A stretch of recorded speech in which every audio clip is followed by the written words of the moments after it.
ਪਤਾ ਕਿ ਦਿੱਲੀ ਦੇ ਮਾਡਲ ਦੀ ਗੱਲ ਨਾ ਕਰੋ। ਮੈਨੂੰ ਮੇਰਾ ਦਿਲ ਉਬਲਿਆ ਪਿਆ, ਬਹੁਤ ਦੁੱਖ ਹੈ ਕਿ ਸਾਡੀ ਇੱਕ ਭੈਣ ਸਿੱਖ ਕੁੜੀ ਨੂੰ ਫੜ ਕੇ ਕੁੱਟ ਕੇ ਮੂੰਹ ਕਾਲਾ ਕਰਕੇ ਉਹਦੇ ਵਾਲ ਮੁੰਨਤੇ, ਜਦੋਂ ਬਲਾਤਕਾਰ ਵੀ ਹੋਇਆ, ਬਲਾਤਕਾਰ ਕਰਤਾ ਹੈ, ਗਲੀ ਗਲੀ ਉਹਨੂੰ ਭਜਾਇਆ ਹੈ। ਇਹ ਦਿੱਲੀ ਮਾਡਲ ਇੱਥੇ ਪੰਜਾਬ 'ਚ ਲੈ ਕੇ ਆਉਣਾ, ਇਹ ਕਰੇਗਾ ਕੇਜਰੀਵਾਲ ਇੱਥੇ ਆ ਕੇ। ਤੁਹਾਡੀ ਪਾਰਟੀ ਦੀ ਸਰਕਾਰ ਹੈ, ਬੋਲੋ ਤਾਂ ਸਹੀ। ਕੁੜੀ ਦੇ ਹੱਕ ਦੇ ਵਿੱਚ ਕੁੜੀਆਂ ਨੂੰ ਇੱਥੇ ਹਜ਼ਾਰ ਰੁਪਇਆ ਦੇਣਾ ਚਾਹੁੰਦੇ ਹੋ, ਉੱਥੇ ਬਲਾਤਕਾਰ ਹੋ ਰਹੇ ਉਹਦੇ ਬਾਰੇ ਗੱਲ ਨਹੀਂ ਕਰਦੇ।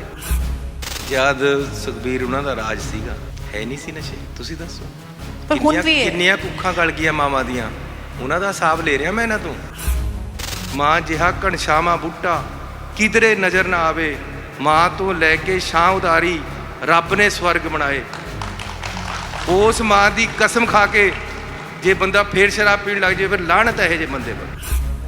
ਕੈਪਟਨ ਸਾਹਿਬ ਦੀ ਦੁਕਾਨ ਹੀ 4 ਵਜੇ ਖੁੱਲਦੀ ਸੀ, 2 ਵਜੇ ਖੁੱਲਦੀ ਸੀ। 2 ਵਜੇ ਕੈਪਟਨ ਸਾਹਿਬ ਨੇ ਆਉਣਾ, 4 ਵਜੇ ਅਭੀ ਤੋਂ ਪਾਰਟੀ ਸ਼ੁਰੂ ਹੋਈ ਹੈ, 4 ਵਜੇ ਪਾਰਟੀ ਸ਼ੁਰੂ ਹੋ ਜਾਣੀ। ਈਡੀ ਦਾ ਛਾਪਾ ਤੁਹਾਡੇ ਪਰਿਵਾਰ ਤੇ ਪਿਆ, ਉਸ ਦਾ ਵੀ ਇੱਕ ਅਸਰ ਪੈਂਦਾ ਹੈਗਾ, ਤੇ ਤੁਸੀਂ ਉਸ ਨੂੰ ਕਿਸ ਤਰ੍ਹਾਂ ਸਹਿਨ ਕਰ ਰਹੇ ਹੋ? ਭਗਵੰਤ ਜੀ ਨੇ ਕਿਹਾ ਕਿ ਵੀ ਮੈਂ ਚਲੋ ਸ਼ਰਾਬ ਪੀਂਦਾ, ਪਰ ਮੈਂ ਖੂਨ ਨਹੀਂ ਪੀਂਦਾ ਲੋਕਾਂ ਦਾ। ਆਪਣੀ ਗ੍ਰਹਿਸਤੀ ਨੂੰ ਤਾਂ ਤੁਸੀਂ ਸੰਭਾਲ ਨਹੀਂ ਸਕਦੇ। ਕੁੜੀ ਦਾ ਵਿਆਹ ਹੋ ਰਿਹਾ, ਤੁਹਾਨੂੰ ਪਤਾ ਤੱਕ ਨਹੀਂ, ਬੁਲਾਇਆ ਤੱਕ ਨਹੀਂ। ਤੁਸੀਂ ਯਤੀਮ ਕਰਤੇ, ਆਪਣੇ ਬੱਚੇ ਛੱਡਤੇ। ਤੁਸੀਂ ਆਪਣੀ ਘਰ ਵਾਲੀ ਨੂੰ ਛੱਡਤਾ, ਉਹਦਾ ਕੀ ਕਸੂਰ ਸੀਗਾ? ਸਾਰੇ ਬਕਾਏ ਮਾਫ ਕੀਤੇ, ਇਹਨੇ ਕਰੇ ਦਿੱਲੀ ਦੇ ਵਿੱਚ ਕਿਸੇ ਦਾ ਬਕਾਇਆ ਮਾਫ? ਜਿੰਨੇ ਲੋਕਾਂ ਦੇ 2 ਕਿਲੋਵਾਟ ਤੱਕ ਦੇ 51 ਲੱਖ ਕੰਜ਼ਿਊਮਰ ਹੈ, ਜਿੰਨੇ ਬਕਾਏ ਖੜੇ ਸੀ, 1500 ਕਰੋੜ ਰੁਪਇਆ ਲੋਕਾਂ ਦੇ ਘਰਾਂ 'ਚ ਗਿਆ। ਪੈਟਰੋਲ 10 ਰੁਪਏ ਲੀਟਰ ਸਸਤਾ ਕੀਤਾ, ਇਹ ਵੀ ਕਰੇ। ਡੀਜ਼ਲ 5 ਰੁਪਏ ਲੀਟਰ ਸਸਤਾ ਕੀਤਾ, ਇਹ ਵੀ ਕਰੇ। ਪਾਣੀ ਸਾਰੇ ਬਕਾਏ ਮਾਫ ਕੀਤੇ, ਇਹਨੂੰ ਕਹੋ ਕਰੇ। ਪਾਣੀ 50 ਰੁਪਏ ਹੈ, ਉੱਥੇ 250 ਰੁਪਏ ਹੈ ਮਹੀਨੇ ਦਾ। ਇਹ ਕਹਿੰਦੇ ਜੀ ਸਾਨੂੰ ਇਲੈਕਸ਼ਨ ਲੜਨ ਤੋਂ ਰੋਕ ਦੇ। ਉਹ ਕਹਿੰਦੇ ਜੀ ਠੀਕ ਹੈ ਇਲੈਕਸ਼ਨ ਲੜ ਲਓ, ਉਸ ਤੋਂ ਬਾਅਦ ਸਰੈਂਡਰ ਕਰਿਓ। ਇਹ ਤਾਂ ਪੱਕੇ ਤੌਰ ਤੇ ਬੰਨਿਆ ਗਿਆ ਕੇਸ। ਸੁਖਬੀਰ ਸਿੰਘ ਬਾਦਲ ਦਾ ਇੱਕ ਇਲਜ਼ਾਮ ਹੈ ਕਿ ਵੀ ਕਾਂਗਰਸ ਨੇ ਪੰਜਾਬ ਨੂੰ ਬਦਨਾਮ ਕਰਤਾ, ਕਹਿ ਕੇ ਇੱਥੇ ਨਸ਼ੇ ਨੇ। ਸੁਖਬੀਰ ਬਾਦਲ ਕਿਆ ਬੋਲ ਸਕਦਾ ਪੰਜਾਬ ਬਾਰੇ? ਰੇਤ ਮਾਫੀਆ ਦੇ ਇਹ ਸਰਗਣਾ ਹੈ, ਮਜੀਠੀਆ ਦੇ ਇਹ, ਨਸ਼ਿਆਂ ਦੇ ਇਹ, ਕਰਪਸ਼ਨ ਦੇ ਇਹ, ਸਾਰਾ ਪੰਜਾਬ ਲੁੱਟ ਕੇ ਆਪਣੀਆਂ ਪ੍ਰਾਪਰਟੀਆਂ ਇਹਨਾਂ ਨੇ ਬਣਾਈਆਂ। ਜਦ ਤੁਸੀਂ ਮੁੱਖ ਮੰਤਰੀ ਬਣੇ ਹੋ, ਤੁਹਾਨੂੰ ਬੜੇ ਨਾਮ ਦਿੱਤੇ ਗਏ ਹੈਗੇ, ਐਲਾਨਜੀਤ, ਰੇਤਾ ਚੋਰ, ਵਿਸ਼ਵਾਸਜੀਤ। ਹਾਂਜੀ, ਉਹ ਤੁਸੀਂ ਆ ਕੇ ਮੇਰੇ ਨਾਲ ਡਿਬੇਟ ਕਰ ਲੈ। ਤੁਸੀਂ ਡਿਬੇਟ ਲਈ ਤਿਆਰ ਹੋ ਗਏ? ਮੈਂ ਕਹਿੰਦਾ ਜੀ ਮੈਂ ਉਹ ਬੰਦਾ ਹੀ ਕੁਝ ਨਹੀਂ ਹੈ। ਇਹਦੇ ਕੋਈ ਕਰਜ਼ਾ ਨਹੀਂ ਲਿਆ ਗਿਆ, ਕੋਈ ਕਰਜ਼ਾ ਨਹੀਂ ਲਿਆ ਸੀ। ਉਹੀ ਖਜ਼ਾਨਾ ਹੈ, ਉਹੀ ਸਰਕਾਰ ਹੈ, ਉਹੀ ਅਫਸਰ ਹੈ। ਉਹੀ ਅਫਸਰ ਮੇਰੇ ਨਾਲ 3 ਸ਼ਿਫਟਾਂ 'ਚ ਕੰਮ ਕਰਦੇ ਸੀ। ਉਹੀ ਅਫਸਰ ਨਾਲੇ ਕੈਪਟਨ ਸੁੱਤਾ ਰਹਿੰਦਾ ਸੀ, ਨਾਲੇ ਅਫਸਰ ਸੁੱਤੇ ਰਹਿੰਦੇ ਸੀ। ਸੰਦੀਪ ਚੰਨੀ ਨੇ ਸਭ ਕੁਝ ਹੀ ਕੀਤਾ, ਮੈਂ ਵੀ ਕੀਤਾ, ਮੈਂ ਉਹ ਵੀ ਕੀਤਾ। ਕੁਝ ਇਹੋ ਜਿਹੀ ਚੀਜ਼ ਆਈ ਥਿੰਕ ਸਵਾਲ ਹੁਣ ਸੌਖਾ ਹੋਇਆ ਹੋਏਗਾ ਕਿ ਕਿਹੜੀ ਚੀਜ਼ ਨਹੀਂ ਕੀਤੀ? ਸ਼ਰਾਬ ਨਹੀਂ ਪੀਤੀ ਕਦੇ। ਤੁਹਾਡੇ ਆਪਣੇ ਬ੍ਰਦਰ ਨਾਰਾਜ਼ ਹੋ ਗਏ ਨੇ। ਮੇਰੇ ਬ੍ਰਦਰ ਦਾ ਵੀ ਜੀ ਕਰਦਾ ਉਹ ਐਮਐਲਏ ਬਣੇ। ਫਿਰ ਇਲੈਕਸ਼ਨ ਕਿਸ ਤਰ੍ਹਾਂ ਜਿੱਤਿਆ ਉਹ ਵੀ ਦੱਸ ਦਿੰਦਾ ਤੁਹਾਨੂੰ। ਹਰ ਕਲਾਸ ਦੇ ਵਿੱਚ ਜਾ ਕੇ ਲੈਕਚਰ ਕਰਨਾ। ਉਹਨਾਂ ਦਿਨਾਂ 'ਚ ਟੇਪ ਰਿਕਾਰਡ ਨਵੇਂ ਆਏ ਸੀ। ਇੱਕ ਟੇਪ ਰਿਕਾਰਡ 'ਚ ਮੁਹੰਮਦ ਸਦੀਕ ਦਾ ਗਾਣਾ ਲਾਉਣ, ਪਹਿਲਾਂ ਸਾਰੇ ਬੱਚਿਆਂ ਨੇ ਗਾਣਾ ਸੁਣਨਾ, ਉਸ ਤੋਂ ਬਾਅਦ ਮੈਂ ਲੈਕਚਰ ਕਰਨਾ। ਪਰ ਤੁਹਾਡੇ ਅਗੇਨ ਜਿਹੜੀ ਵਿਰੋਧੀ ਧਿਰ ਹੈ ਸਾਰੀ ਇਕੱਠੀ ਹੋ ਗਈ, ਕਹਿ ਰਹੀ ਹੈ। ਮਤਲਬ ਮਜੀਠੀਆ ਨੇ ਕੋਈ ਵੀਡੀਓ ਵੀ ਵਾਇਰਲ ਦੱਸਿਆ ਕਿ ਵੀ ਆਡੀਓ ਸਟਿੰਗ ਆਪਰੇਸ਼ਨ ਕੀਤਾ ਹੈਗਾ। ਤੁਸੀਂ ਇਹਦੇ ਬਾਰੇ ਕੀ ਕਹਿੰਦੇ ਹੈ? ਸਾਡੇ ਰਾਜਨੀਤਿਕ ਬੰਦਿਆਂ ਵਾਸਤੇ ਇੱਕ ਪਾਰਲੀਮੈਂਟ ਜਾਂ ਅਸੈਂਬਲੀ, ਇੱਕ ਜਿਸ ਧਰਮ ਨੂੰ ਮੰਨਦੇ ਹੋ ਤੁਸੀਂ ਉਹ ਗੁਰਦੁਆਰਾ ਜਾਂ ਸਾਰੇ ਧਾਰਮਿਕ ਸਥਾਨ, ਇਹਨਾਂ ਨੂੰ ਤਾਂ ਅਸੀਂ ਪਵਿੱਤਰ ਮੰਨਦੇ ਨਾ। ਦੋਵਾਂ ਦੀ ਕਦਰ ਨਹੀਂ ਪਾਈ। ਪਾਰਲੀਮੈਂਟ ਦੇ ਵਿੱਚ ਸ਼ਰਾਬ ਪੀ ਕੇ ਜਾਣਾ ਹੈ, ਨਾਲ ਦਾ ਐਮਪੀ ਜਿਹੜਾ ਕੋਲ ਬੈਠਦਾ ਹੈ ਉਹ ਸਪੀਕਰ ਨੂੰ ਲਿਖ ਕੇ ਦੇ ਰਿਹਾ ਕਿ ਇਹ ਬੰਦੇ ਦੇ ਨਾਲ ਤੋਂ ਮੇਰੀ ਸੀਟ ਬਦਲ ਦਿਓ, ਕਿਉਂਕਿ ਸਵੇਰੇ ਹੀ ਹੜਾਰ ਮਾਰ ਰਹੀ ਹੁੰਦੀ ਹੈ ਸ਼ਰਾਬ ਦੀ। 10 ਲੋਕਾਂ ਦੇ ਘਰਾਂ 'ਚ ਛਾਪੇ ਪਏ ਹੈ। ਕੇਜਰੀਵਾਲ ਹੋ ਰਹੀ ਹੈ ਮੇਰੀ ਫੋਟੋ ਲਗਾ ਕੇ ਬੇਈਮਾਨ ਮੈਨੂੰ ਦੱਸ ਰਹੇ, ਮੇਰਾ ਉਹਦੇ 'ਚ ਕੀ ਰੋਲ ਹੈ? ਕੇਜਰੀਵਾਲ ਜੀ ਦਾ ਤੁਹਾਡੇ ਇਸੇ ਤੇ ਇਲਜ਼ਾਮ ਵੀ ਹੈ ਕਿ ਤੁਸੀਂ ਇਸ ਛਾਪੇ ਤੋਂ ਡਰ ਗਏ ਹੋ, ਤੁਸੀਂ ਇਸ ਕਰਕੇ ਦੂਜੀ ਸੀਟ ਤੋਂ ਲੜ ਰਹੇ ਹੋ। ਉਹ ਕਹਿੰਦੇ ਕਾਂਗਰਸ ਵੀ ਦੇਖ ਲਈ, ਅਕਾਲੀ ਵੀ ਦੇਖ ਲਏ, ਐਤਕੀ ਸਾਨੂੰ ਦੇਖੋ। ਮੈਂ ਕਹਿੰਦਾ ਯਾਰ ਤੁਸੀਂ ਕੈਪਟਨ ਵੀ ਦੇਖ ਲਿਆ, ਤੁਸੀਂ ਬਾਦਲ ਵੀ ਦੇਖ ਲਿਆ। ਉਹ ਮੈਨੂੰ ਤਾਂ 3 ਮਹੀਨੇ 111 ਦਿਨੇ ਦੇਖਿਆ। ਮੈਨੂੰ ਪੂਰਾ ਮੌਕਾ ਦੇ ਕੇ ਦੇਖੋ ਨਾ, ਕਿੱਥੇ ਗੱਲ ਜਾਂਦੀ ਹੈ ਗੱਲ। ਤੁਸੀਂ ਇੱਕ ਵੀ ਪੰਜਾਬੀ ਤੋਂ ਇਹ ਕਹਾ ਦਿਓ ਮੈਂ ਦਿੱਲੀ ਰਹਿਣਾ ਚਾਹੁੰਦਾ। ਮੈਂ ਕਹਿੰਦਾ ਦਿੱਲੀ ਮਾਡਲ ਤੁਸੀਂ ਅਡਾਪਟ ਕਰੋ। ਇਹ ਭਗਤ ਸਿੰਘ ਨੂੰ ਸਲਾਮ ਕਰਨੇ ਵਾਲੇ ਬੰਦੇ ਐ, ਪੀਲੀ ਪੱਗ ਬੰਨ੍ਹ ਲੈਂਦੇ ਦਾਰੂ ਪੀ ਕੇ। ਫਿਰ ਭਗਤ ਸਿੰਘ ਕਹਿੰਦੇ ਸਾਡੇ ਨਾਲ ਹੈ। ਯਾਰ ਭਗਤ ਸਿੰਘ ਤੁਹਾਡੇ ਨਾਲ ਕਿੱਥੇ ਤੇ ਆ ਜਾਏਗਾ? ਇਹ ਆ ਗਿਆ ਤਾਂ ਤੁਹਾਨੂੰ ਸਭ ਤੋਂ ਪਹਿਲਾਂ ਗੋਲੀ ਮਾਰੇਗਾ। ਇਸ ਵਾਰ ਪਾਰਟੀਆਂ ਤੇ ਇਲੈਕਸ਼ਨ ਨਹੀਂ ਹੋ ਰਹੀ। ਚਿਹਰਿਆਂ ਤੇ ਇਲੈਕਸ਼ਨ ਹੋਣੀ ਹੈ। ਦਿੱਲੀ ਦੇ ਮੁੱਖ ਮੰਤਰੀ ਨੂੰ ਕਹਿਣਾ ਕਿ ਤੂੰ ਪੰਜਾਬ ਜਿੱਥੇ ਮਰਜ਼ੀ ਲੜ ਲੈ ਮੇਰੇ ਨਾਲ ਆ ਕੇ। ਪੰਜਾਬ ਨਾਲ ਤੇਰਾ ਗੱਡਾ ਕਿਆ ਪਿਆ ਵਾ? ਪੰਜਾਬ ਤੇਰਾ ਲੱਗਦਾ ਕਿਆ ਹੈ? ਕਿ ਤੁਸੀਂ ਇਹ ਕਹਿੰਦੇ ਹੋ ਕਿ ਸਾਰੀ ਦੁਨੀਆ ਪੀਂਦੀ ਹੈ ਤਾਂ ਮੈਂ ਵੀ ਤੁੰਦਾ ਸ਼ਾਮ ਨੂੰ, ਮੇਰੀ ਗੱਡੀ ਉਲਟ ਗਈ ਤਾਂ ਸਾਰੇ ਜਿਹੜੇ ਸ਼ਰਾਬੀ ਉਹ ਨਿਕਲੇ ਵਿੱਚ। ਤੇ ਆ ਥੋੜੇ ਦਿਨਾਂ ਬਾਅਦ ਪਹਿਲਾਂ ਇਹਦੀ ਗੱਡੀ ਉਲਟੀ, ਸਾਰੇ ਜਾਣੇ ਧੁੱਤ ਸ਼ਰਾਬੀ ਨਿਕਲੇ ਵਿੱਚ। ਤੇ ਜੇ ਤੁਸੀਂ ਕਹੋ ਜੀ ਪੰਜਾਬ ਚੋਂ ਬਾਹਰ ਜਾਣੇ ਬੱਚੇ ਬੰਦ ਕਰ ਦਿਓ, ਇਹ ਗਲਤ ਹੈ। ਮੈਨੂੰ ਤਨਖਾਹ ਮਿਲਦੀ 1 ਲੱਖ ਰੁਪਈਆ, ਕੇਜਰੀਵਾਲ ਨੂੰ ਮਿਲਦੀ 2.5 ਲੱਖ। ਤਨਖਾਹਾਂ ਸਾਰੇ MLA ਦੀਆਂ 4 ਗੁਣਾ ਕਰ ਲਈਆਂ ਨੇ ਆਪਣਿਆਂ ਦੀਆਂ। ਕਿੰਨੇ ਨੌਜਵਾਨ ਮਰ ਗਏ ਪੰਜਾਬ ਦੇ ਵਿੱਚ, ਉਹਨਾਂ ਦਾ ਹਿਸਾਬ ਕਿਤਾਬ ਲੈ ਰਿਹਾ ਹੈ। ਕਿੰਨੇ ਓਵਰਡੋਜ਼ 'ਚ ਮਰ ਗਏ, ਮੇਰੇ ਇਲਾਕੇ ਦੇ ਵੀ ਮਰੇ, ਉਹਨਾਂ ਦਾ ਹਿਸਾਬ ਕਿਤਾਬ ਲੈਣਾ ਹੈ ਮਜੀਠੀਏ ਤੋਂ। ਤਾਂ ਹੀ ਸੁਪਰੀਮ ਕੋਰਟ ਤੱਕ ਬਰੀ ਨਹੀਂ, ਉਹ ਜ਼ਮਾਨਤਾਂ ਨਹੀਂ ਹੋ ਰਹੀਆਂ।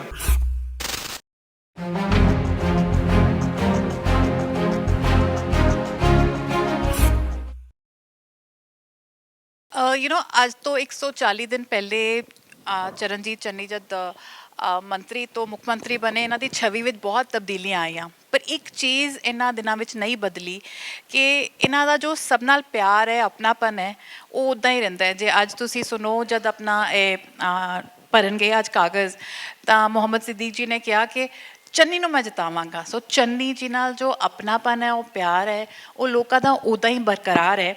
ਪਰ ਉਹ ਦੇਖਣਾ ਪਏਗਾ ਕਿ ਉਹ ਪਿਆਰ ਹੁਣ ਵਿਸ਼ਵਾਸ ਤੇ ਆਉਣ ਵਾਲੀਆਂ ਚੋਣਾਂ ਵੋਟਾਂ 'ਚ ਬਦਲਦਾ ਹੈ ਕਿ ਨਹੀਂ। ਉਸ ਵਾਸਤੇ ਅੱਜ ਦਰਬਾਰੇ ਸਿਆਸਤ ਵਿੱਚ ਆਏ ਨੇ। ਅਤੇ ਜਿਹੜੇ ਸਾਡੇ ਸਵਾਲ ਨੇ ਉਹ ਲੋਕਾਂ ਦੇ ਸਵਾਲ ਨੇ, ਜੋ ਅਸੀਂ ਸੱਥਾਂ ਵਿੱਚੋਂ ਹਰ ਥਾਂ ਤੋਂ ਲੈ ਕੇ ਆਏ ਹਾਂ। ਸਰ, ਅੱਜ ਮੈਂ ਬੜੇ ਖੁੱਲ੍ਹ ਕੇ ਸਵਾਲ ਪੁੱਛਾਂਗੀ, ਕਿਉਂਕਿ ਜੋ ਸਵਾਲ ਨੇ ਮੇਰੇ ਨਹੀਂ ਹੈ ਪਰ ਪੰਜਾਬ ਦੇ ਲੋਕਾਂ ਦੇ ਨੇ। ਸੋ ਔਰ ਮੈਂ ਵੀ ਬੜੀ ਦਲੇਰ ਹੋ ਕੇ ਪੁੱਛਾਂਗੀ, ਕਿਉਂਕਿ ਮੈਨੂੰ ਪਤਾ ਮੇਰੇ ਨਾਲ ਲੋਕ ਬਹੁਤ ਨੇ। ਤੁਸੀਂ ਵੈਸੇ ਹੀ ਦਲੇਰ ਹੋ। ਸਾਰਿਆਂ ਦਾ ਸਵਾਗਤ ਹੈ ਜੀ, ਬਹੁਤ ਬਹੁਤ ਧੰਨਵਾਦ ਤੁਹਾਡਾ, ਤੁਸੀਂ ਸਾਰੇ ਆਏ ਹੋ। ਜਦ ਤੁਸੀਂ ਮੁੱਖ ਮੰਤਰੀ ਦੱਸਿਆ ਹੋਇਆ ਕਿਹਨੇ ਕਿਆ ਪੁੱਛਣਾ ਤੁਹਾਨੂੰ, ਤੁਸੀਂ ਪਹਿਲਾਂ? ਨਹੀਂ, ਮੈਂ ਤੁਹਾਡੇ ਨਾਲ ਇਹ ਲੋੜ ਨਹੀਂ ਪੈਂਦੀ। ਜਦ ਤੁਸੀਂ ਮੁੱਖ ਮੰਤਰੀ ਨਹੀਂ, ਮੈਂ ਕਿਹਾ ਸ਼ਾਇਦ ਮੈਨੂੰ ਠੋਕਣ ਵਾਸਤੇ ਪਹਿਲਾਂ ਤਿਆਰ ਕੀਤਾ ਹੋਵੇ। ਨਹੀਂ, ਉਹ ਤਿਆਰੀ ਮੈਂ ਕੀਤੀ ਹੈਗੀ ਹੈ। ਜਦ ਤੁਸੀਂ ਮੁੱਖ ਮੰਤਰੀ ਬਣੇ ਹੋ, ਤੁਹਾਨੂੰ ਬੜੇ ਨਾਮ ਦਿੱਤੇ ਗਏ ਹੈਗੇ, ਐਲਾਨਜੀਤ, ਰੇਤਾ ਚੋਰ, ਵਿਸ਼ਵਾਸਜੀਤ ਵੀ।